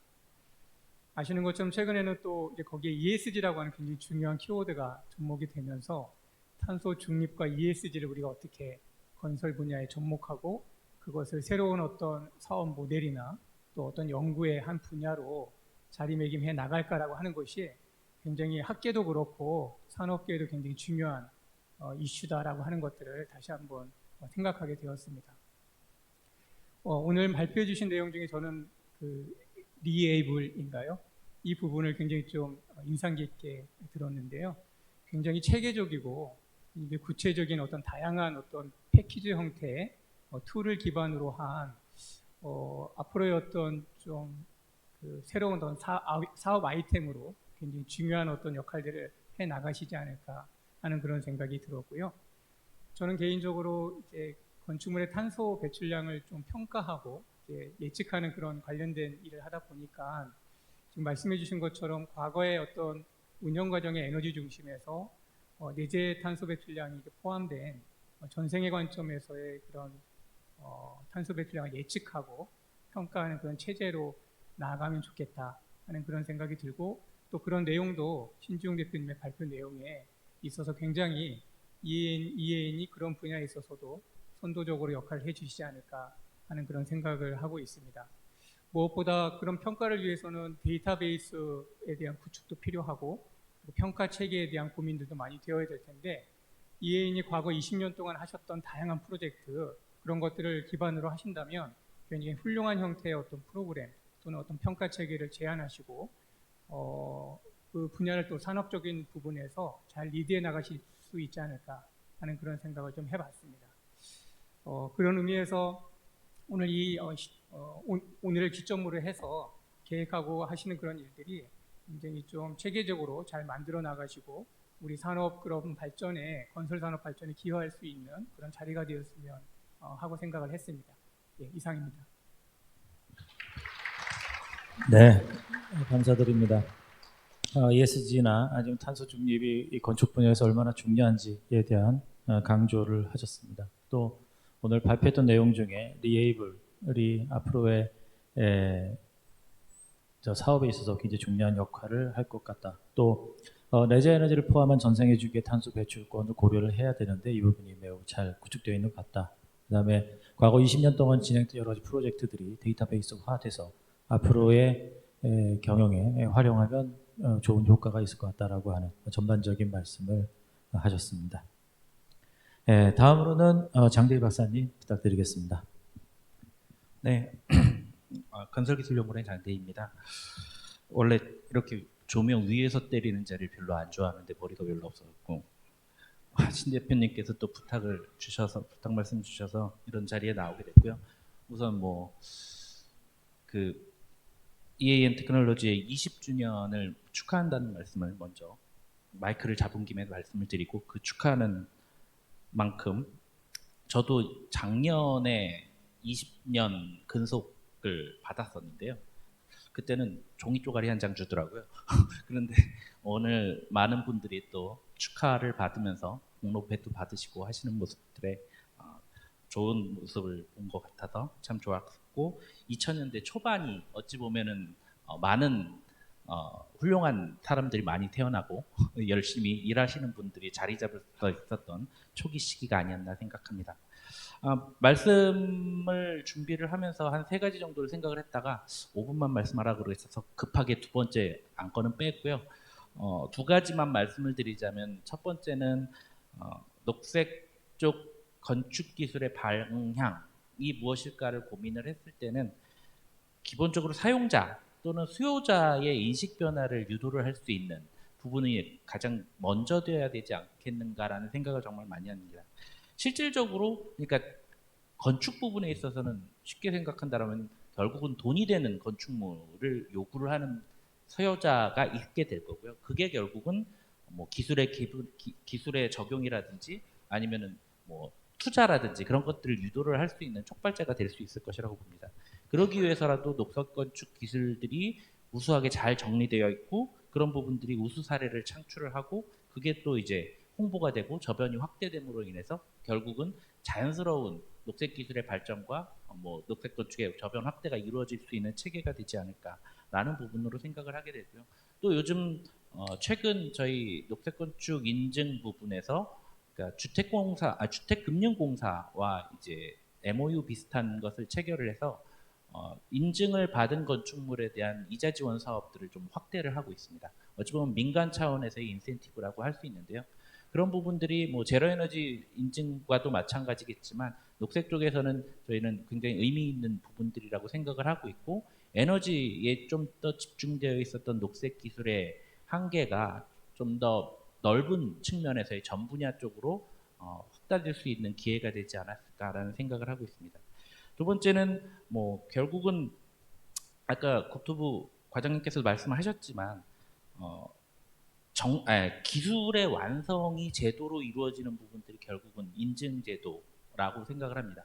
물론 어느 정도의 보편성과 확보성이라는 것이 담보가 되어야지만 이런 부분들이 인증제도로 확정이 될 수도 있을지 모르겠지만, 현재까지의 인증제도 부분 자체는 결국은 약간은 정답이 있는 듯한 부분들에 대해서 내가 요거 골라갖고 몇 등급 맞아야지 라는 식의 인증제도의 운영이었다라고 한다면, 앞으로는 좀 더 글로벌 기준에 맞춰서 그 기준에 대한 고도화도 바로바로 이루어질 수도 있고, 특히 이제 저희가 지금 내년을 목표로 인증제도 개정을 준비를 하고 있기는 하지만, 내년에 있어서의 개정안에 있어서의 가장 큰 방향 중에 하나는 정답이 없는 녹색 건축물을 추구를 하고 있습니다.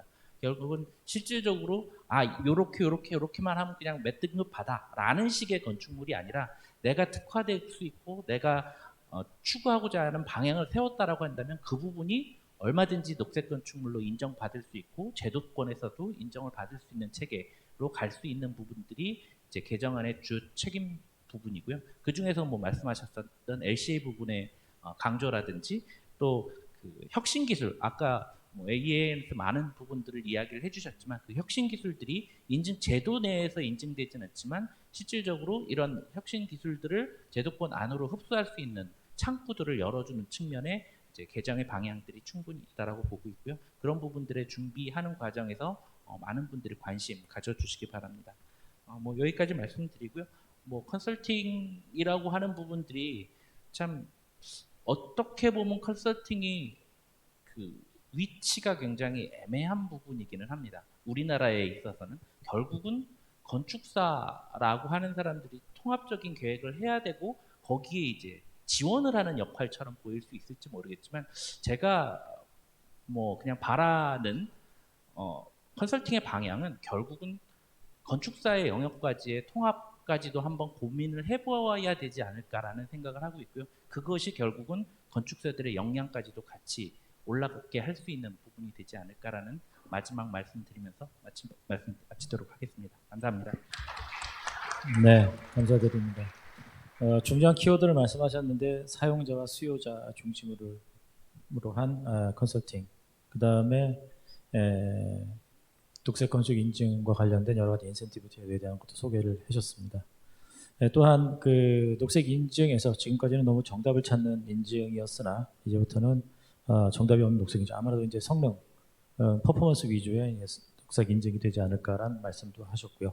마지막으로 또 하나 중요한 말씀을 하셨는데 건축사와의 통합, 그러니까 말하자면 저희 입장에서 먼저 통합 설계라 그러죠. 통합 설계의 중요성도 강조를 하셨습니다. 다음은 그 서명주 그룹장님 좀 부탁드리겠습니다. 네. 먼저 저도 EN 20주년을 너무 축하드리며 저도 뭐 EN하고 함께 인연을 맺어온 게 벌써 한 10여 년이 된 것 같습니다. 그래서 저도 같이 성장했고 그동안 EN도 많이 성장한 것 같아서 감회가 새롭고요. 아마 오늘 신 대표님이 저를 여기 부르신 거는 뭐 여러 관점 중에 뭐 교수님들도 계시겠지만 조금 필드에 거친 얘기들 좀 해달라고 부르신 거라고 생각이 됩니다. 뭐 먼저 저희 회사 같은 경우는 지금 설계가 근간이고요. CM 그리고 친환경에 관련된 그린 리모델링이나 제로 에너지의 시공까지를 하는 회사입니다. 어떻게 보면 생태계 약간 교란종인데 이러다 보니까 이제 저희가 하는 상품 자체가 저희도 상당히 고민스럽습니다. 뭐 어떤 발주처한테는 컨설팅과 설계를 파는 경우도 있고요. 또는 설계와 시공을 먹는 경우도 있고 설계와 CM을 먹는 경우도 있습니다. 그래서 결국은 어떤 성능의 목표치를 가지기 위해서 구현할 수 있는 다양한 상품들이 있는데 국내에서는 아직 이런 전생의 주기를 컨트롤할 수 있는 회사는 없습니다. 또한 저희 계열사 중에 이제 포스코 와이드라는 회사가 있는데 요즘 이제 유지관리 부분에 대해서도 에너지 절감 이슈화가 되고 있습니다. 그러면 이제 건축계 전반으로 봤을 때는 이러한 내용들을 가지고 저희가 2050년 탄소 중립이라는 타이틀은 걸었는데 과연 어느 분야부터 누가 어떻게 먼저 나서야 되냐는 문제가 도래할 것 같습니다. 설계자만, 시공자만 또는 정책 입안자만 결국은 이 속도의 문제에 대해서 저희가 뭐 신축은 제로에너지, 기존 건축 뭐 그린 리모델링을 외치지만 지금 현재적인 숫자적인 부분은 많이 미흡하다는 것들은 여기 계신 분들이 다 알 것 같습니다. 그래서 저는 오늘 조금 화두로 던지고 싶은 게 두 가지 분야인데요. 첫째는 뭐 지금 이제 그린 리모델링 같은 경우도 민간 이자 지원이 내년부터 이제 예산 지원이 끝납니다. 그러면 시장에서 과연 기존 건물들을 어떻게 움직이게 될까는 고민이 생길 텐데 저는 빨리 이제 뭐 결국 EST 탄소 거래 제도에 대한 부분이 민간에서부터 움직일 수 있게 이게 시장이 창출되어야 된다고 생각합니다. 근데 지금은 아시다시피 건물에 대한 인증이라든지 제로에너지 그린 리모델링은 국토부 그리고 이 탄소 거래 배출에 대해서는 지금 산자부 거기에 뭐 조금 이따 제가 말씀드리겠지만 또 자재 부분은 환경부 부처 간에 대한 좀 정책 혼선도 통합이 좀 필요할 것 같고요. 가장 먼저 이 민간에서 움직일 수 있는 탄소 거래 배출에 대한 특히 저희가 지금 모두 집중하고 있는 게 건물 부분이지 않습니까? 건물 부분에 대한 탄소 기준에 대한 정확한 기준 설정 그러면 정확하게 이게 돈으로 환산될 수 있다는 확신이 들어야 결국 민간에서는 움직이지 않을까라는 생각이 들고요. 이 부분에 대해서 숫자적으로 나오지 않고서는 이제 그 건축주들이 건물을 가지고 리모델링 하실 생각을 가지지 않으실 것 같습니다. 그리고 두 번째 하나의 화두는 이제 자재 부분인데 앞에서 태 교수님도 말씀하셨지만 저희가 설계자, 시공자가 자재에 내재된 탄소를 가지고 설계하거나 시공하지 않습니다. 아시다시피 단가입니다. 그 단가를 뛰어넘는 가치를 어떻게 부여할 것인가에 대한 문제가 도래하는데요. 최근에 재밌는 사실이 하나 있습니다. 저희 모사인 포스코에서 철을 만드는데 카본 프리 스틸이 있습니다. 연간 한 2만 톤에서 3만 톤을 만듭니다. 철을 만드는데 뭐 카본이 없다? 말이 안 되죠. 그 말은 그룹 차원에서 그러니까 포스코 자체에서 절감된 탄소량을 세이브된 그 만큼의 양을 이 탄소의 가치를 부여하는 겁니다. 제가 물었어요. 이거 누가 사가십니까? 단가도 상당히 높아요. 2배 이상 비쌉니다.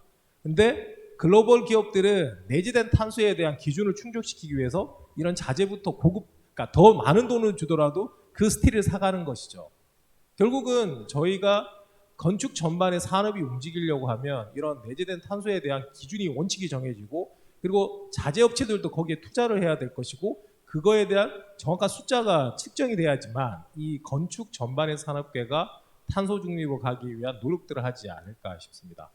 뭐 짧게나마 제 조금 필드에서 느꼈던 가장 급하다고 생각되는 두 가지 꼭지에 대해서 말씀드렸습니다. 감사합니다.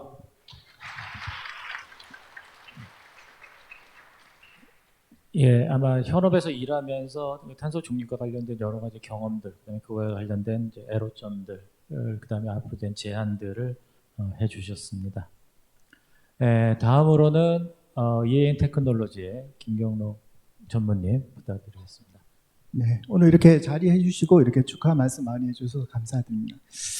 제가 그 ESG 관점에서 탄소 중립 사회를 위해서는 지금 그 친환경 컨설팅 분야들이 대부분 계획 그리고 설계, 시공, 유지 관리 전체 그 생애 주기를 볼 때는 대부분 이제 계획하고 설계 분야에 좀 많이 집중이 되어 있는 것이 사실입니다. 그리고 시공 단계까지 가는 이제 본인증까지의 영역이 대부분이 차지하고 있다고 볼 수 있고요. 그리고 최근에 이제 그린 리모델링 같은 경우에는 설계, 시공까지 각 그 컨설팅사들이 관여해서 관리도 하고 시공 품질이 나올 수 있도록 관리를 하고 있습니다.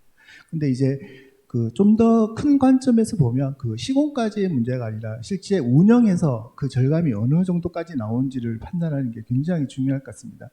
그 시장에서 뭐 그린 리모델링을 하고 제로 에너지를 구축을 하더라도 실제 운영상에서 그 값이 나오는가에 대한 트래킹이 없으면은 실제로 구현된 것이 실제로 그 중탄소 중립 사회로 가는데 얼마나 기여하는지를 정량적으로 평가하기는 힘들 것 같습니다. 그래서 그런 분야에 대해서 좀 더 관심을 가지고 집중하고 그리고 컨설팅의 범위도 끝까지 확대되어야 된다고 생각을 하고 있고요. 그리고 저희가 앞서 저도 한번 발표를 했듯이 운영 데이터들이 많이 수집되고 그걸 기반으로 한 컨설팅 그리고 데이터베이스 구축이 굉장히 필요할 거로 판단됩니다.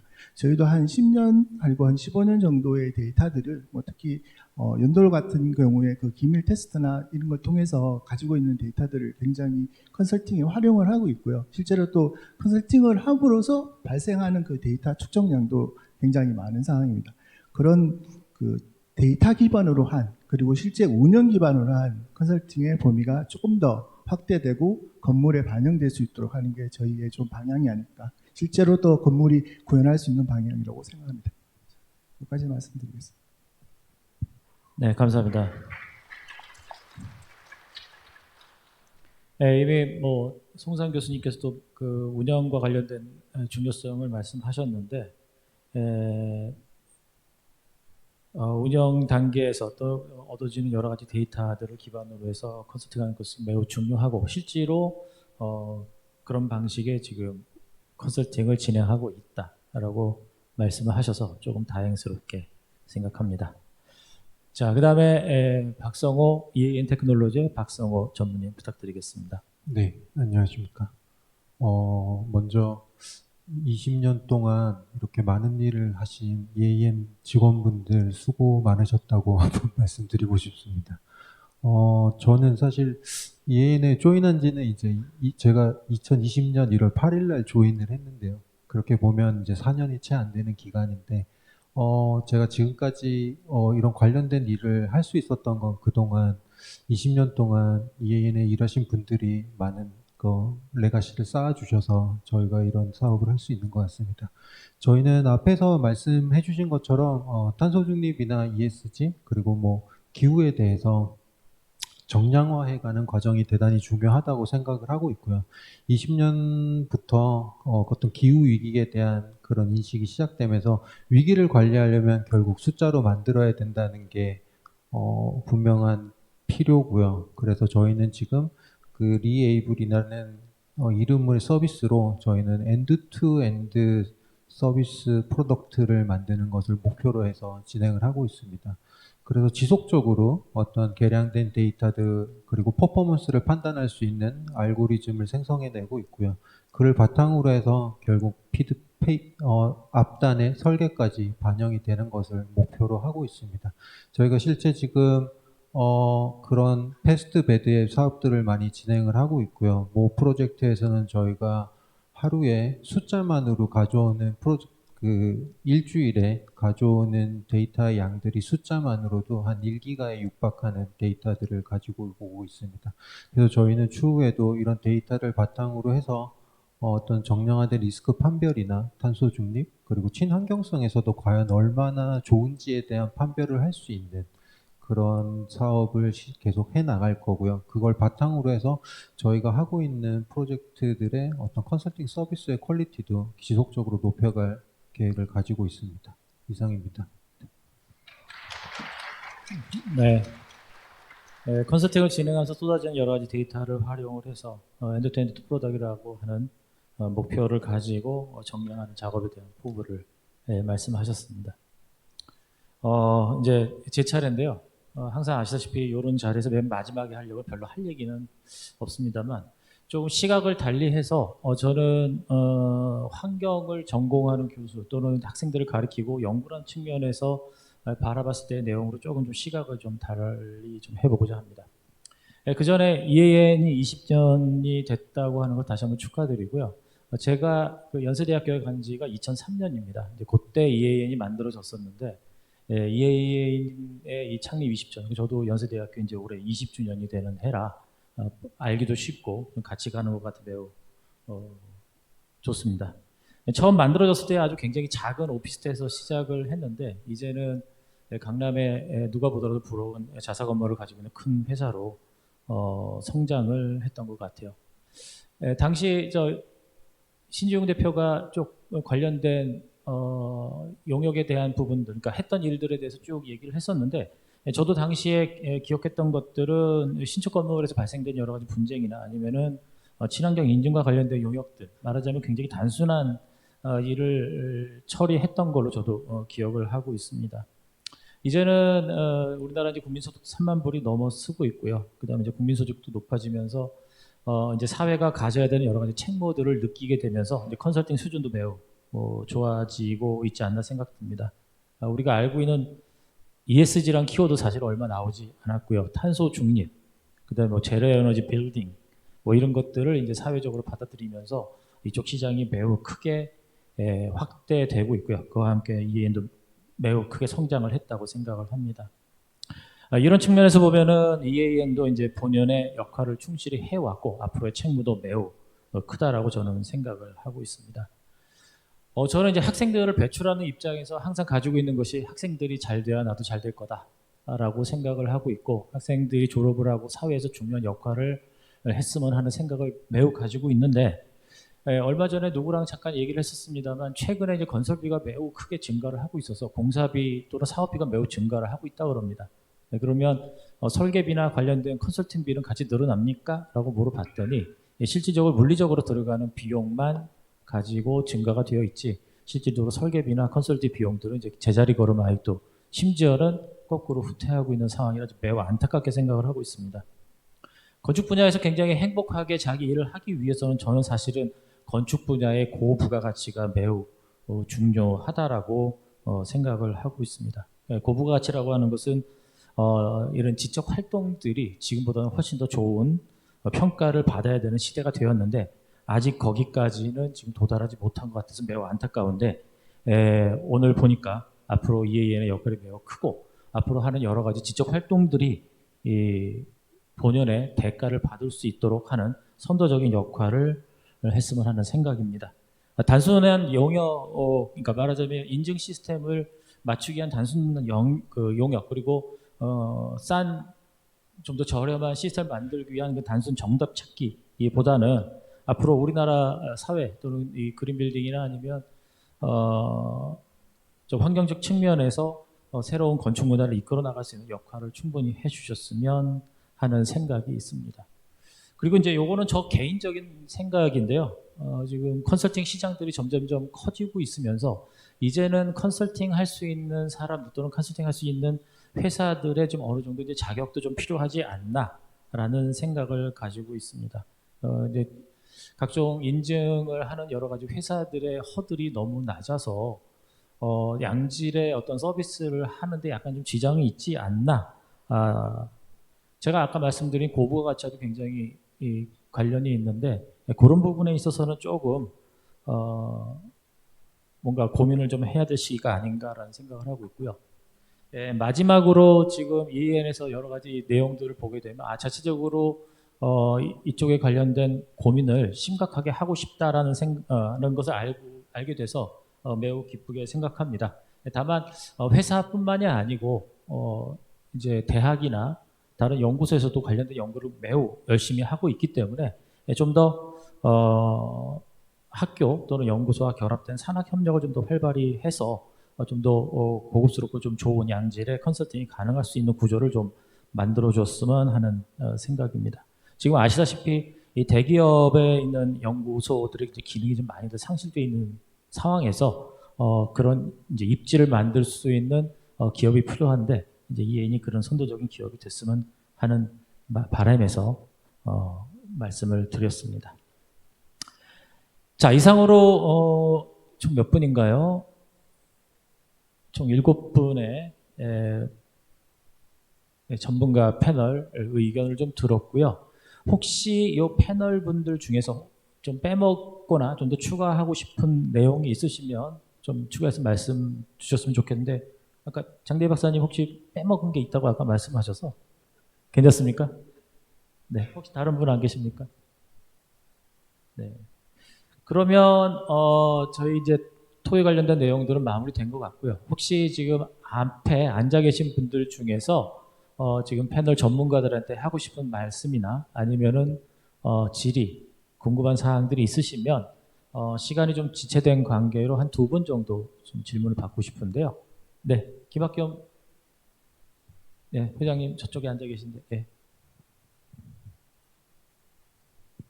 마이크를 하나 가져가는 게 좋겠네. 네.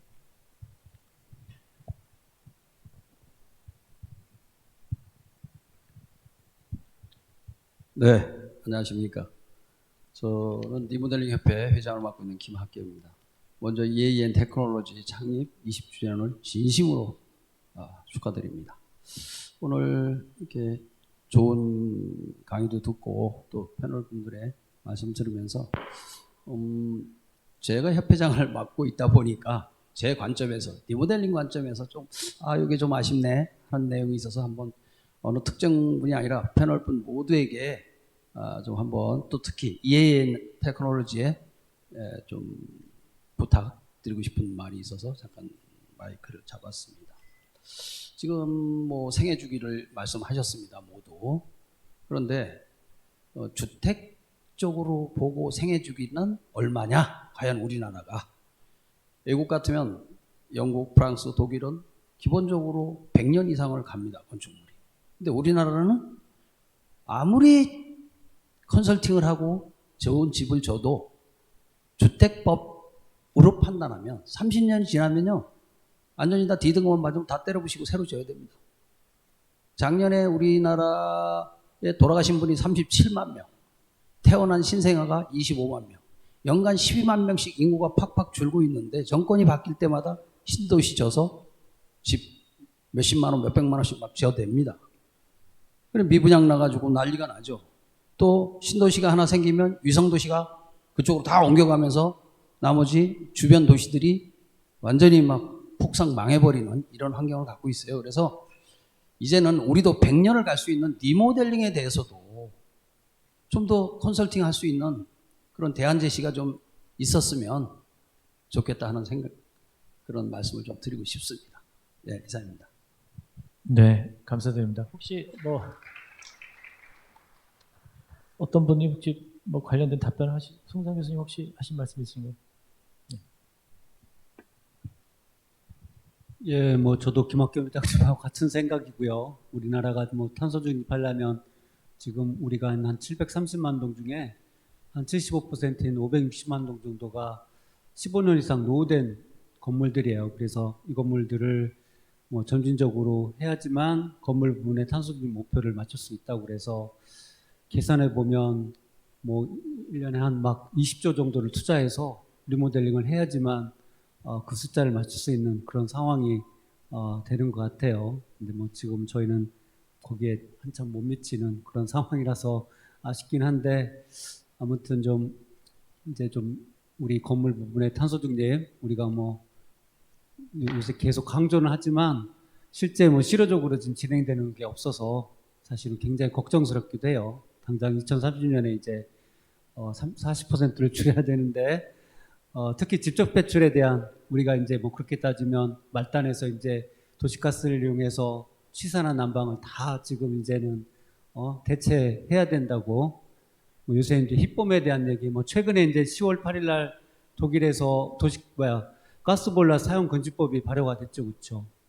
그다음 뭐 다른 유럽에서도 이제는 신축 건물 새로운 건물에 대해서는 이제 가스보일러 대신에 힙봄이나 뭐 지역 난방 보일러를 쓴다고 하면 뭐 신재생 60% 이상인 하이브리드를 하라고 그래서 지금 뭐 경동이나 귀뚜라미는 최근에 뭐 수소 보일러를 또 한다고 그래요. 그래서 나름 좀 준비는 하고 있는데 아무튼 좀 아까 김학경 회장님이 말씀하신 대로 정부 차원의 건물 특히 그린 리모델링에 대해서 파격적인 이제 투자나 정책이 좀 실행이 돼야 될 것 같고요.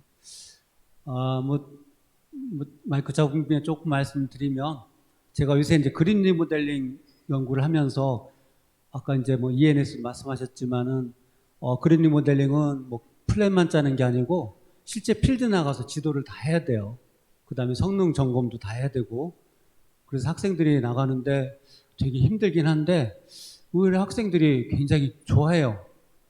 그리고 갔다 오면 자기들이 공부했던 걸 실제 이제 다 경험을 하니까 굉장히 좋아하더라고요. 그래서 이게 또 그런 좋은 측면도 있구나 생각을 하면서 오늘 저는 또 여기 EN에 이제 여기 계신 분들이 사실은 우리나라 친환경의 파수꾼이라고 할 수 있는데 아까 했던 말씀이긴 한데 이게 본인들이 했던 그런 컨설팅 결과가 실제 어떻게 반영이 되는지에 대해서 좀 조금 더 궁금해하고 현장 가서 좀 실제 어떻게 발현이 되는지를 좀 보는 것도 좋겠다 생각을 하고 있어요. 그래서 실제는 우리가 생각한 거하고 다르게 발현되는 경우도 있고 하여튼 그런 것들을 그린 리모델링은 현장을 가기 때문에 우리가 볼 수 있었더라는 거죠.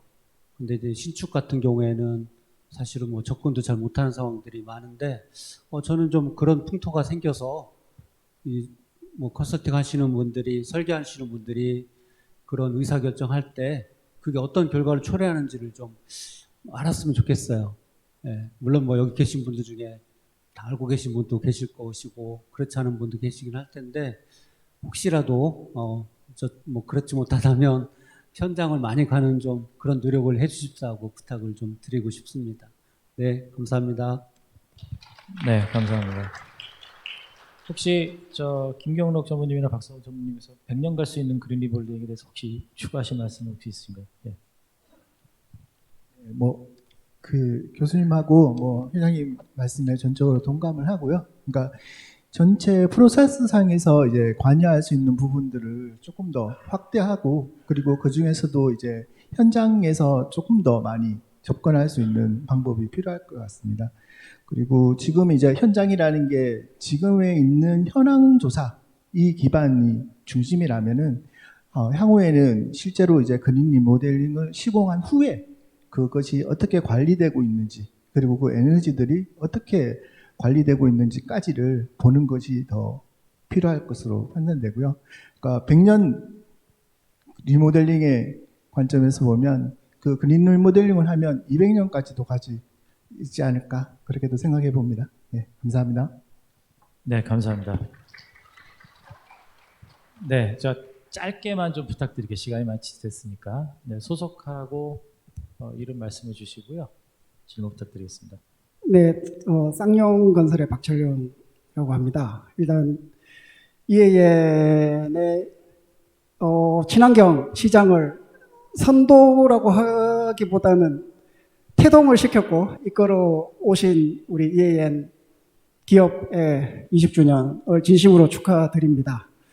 그 차원에서 지금 그 건축물에 대한 LC 차원의 100년 주택을 얘기를 했는데 더불어서 우리 이 환경 쪽에 LC는 한번 생각해 볼 필요가 있지 않을까 해서 마이크를 들게 됐고요.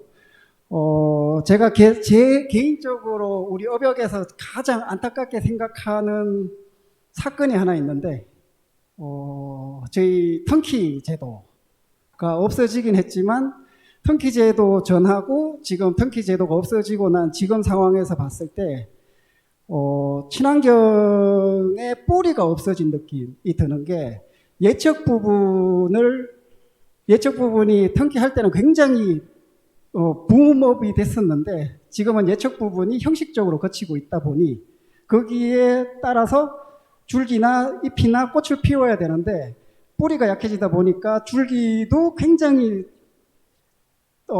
이렇게 아름드리 나무가 아닌 얇은 줄기에 잎이나 꽃은 당연히 시들시들해지는, 꽃이나 열매를 못 피우는 상태인 것 같아서 그 부분에 대한 게 작은 파일을 서로 나눠 먹는 게 아니고 아예 큰 파일을 만들 수 있는 토양을 만드는 계기가 어떻게든 이 자리에 계신 모든 분들이 같이 노력해서 만들어 나가야 되지 않을까 해서 그 부분에 대해서 혹시나 어떤 의견이신지를 들어보고 싶습니다. 예, 시장을 확대돼야 되고 저희 파일을 키워야 된다는 전적으로 동의를 하고 또 덕담으로 저는 들었습니다. 혹시 관련돼서 혹시 의견 있으신가요? 네, 그러면 이게 제가 말씀드린 대로 100% 동의를 하고요. 뭐 턴키 제도나 여러 가지 제도가 있어서 이제 뭐 뿌리가 근간이 흘린다는 말씀은 저도 충분히 이해를 하고 있습니다. 뭐 제도라는 것은 그 상황에 따라서 또 시대에 맞춰서 흘러가는 부분이라 좀 아쉬운 부분도 있습니다만 또 좋은 또 제도가 나올 것을 좀 기대를 하고 있고요. 그거를 통해서 저희가 하고 있는 여러 영역들이 좀 더 커지고 또 확산됐으면 좋겠다는 덕담으로 받아들이겠습니다. 자, 그럼 저희 좀 장시간에 걸쳐서 전문가님들의 의견도 들었고요. 또 패널 앉아 계신 분들에서 좋은 의견 또는 질문도 있었습니다. 이것으로 저희 질의응답 또는 전문가 패널 토의 마무리하도록 하겠습니다. 경청해 주셔서 감사합니다.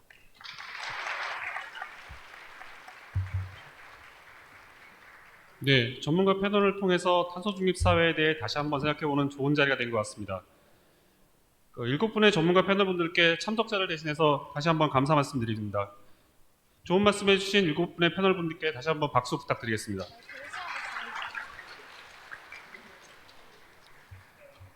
네, 이상으로 EAN 창립 20주년 기념 세미나를 마치도록 하겠습니다. 참석해주신 여러분 감사합니다.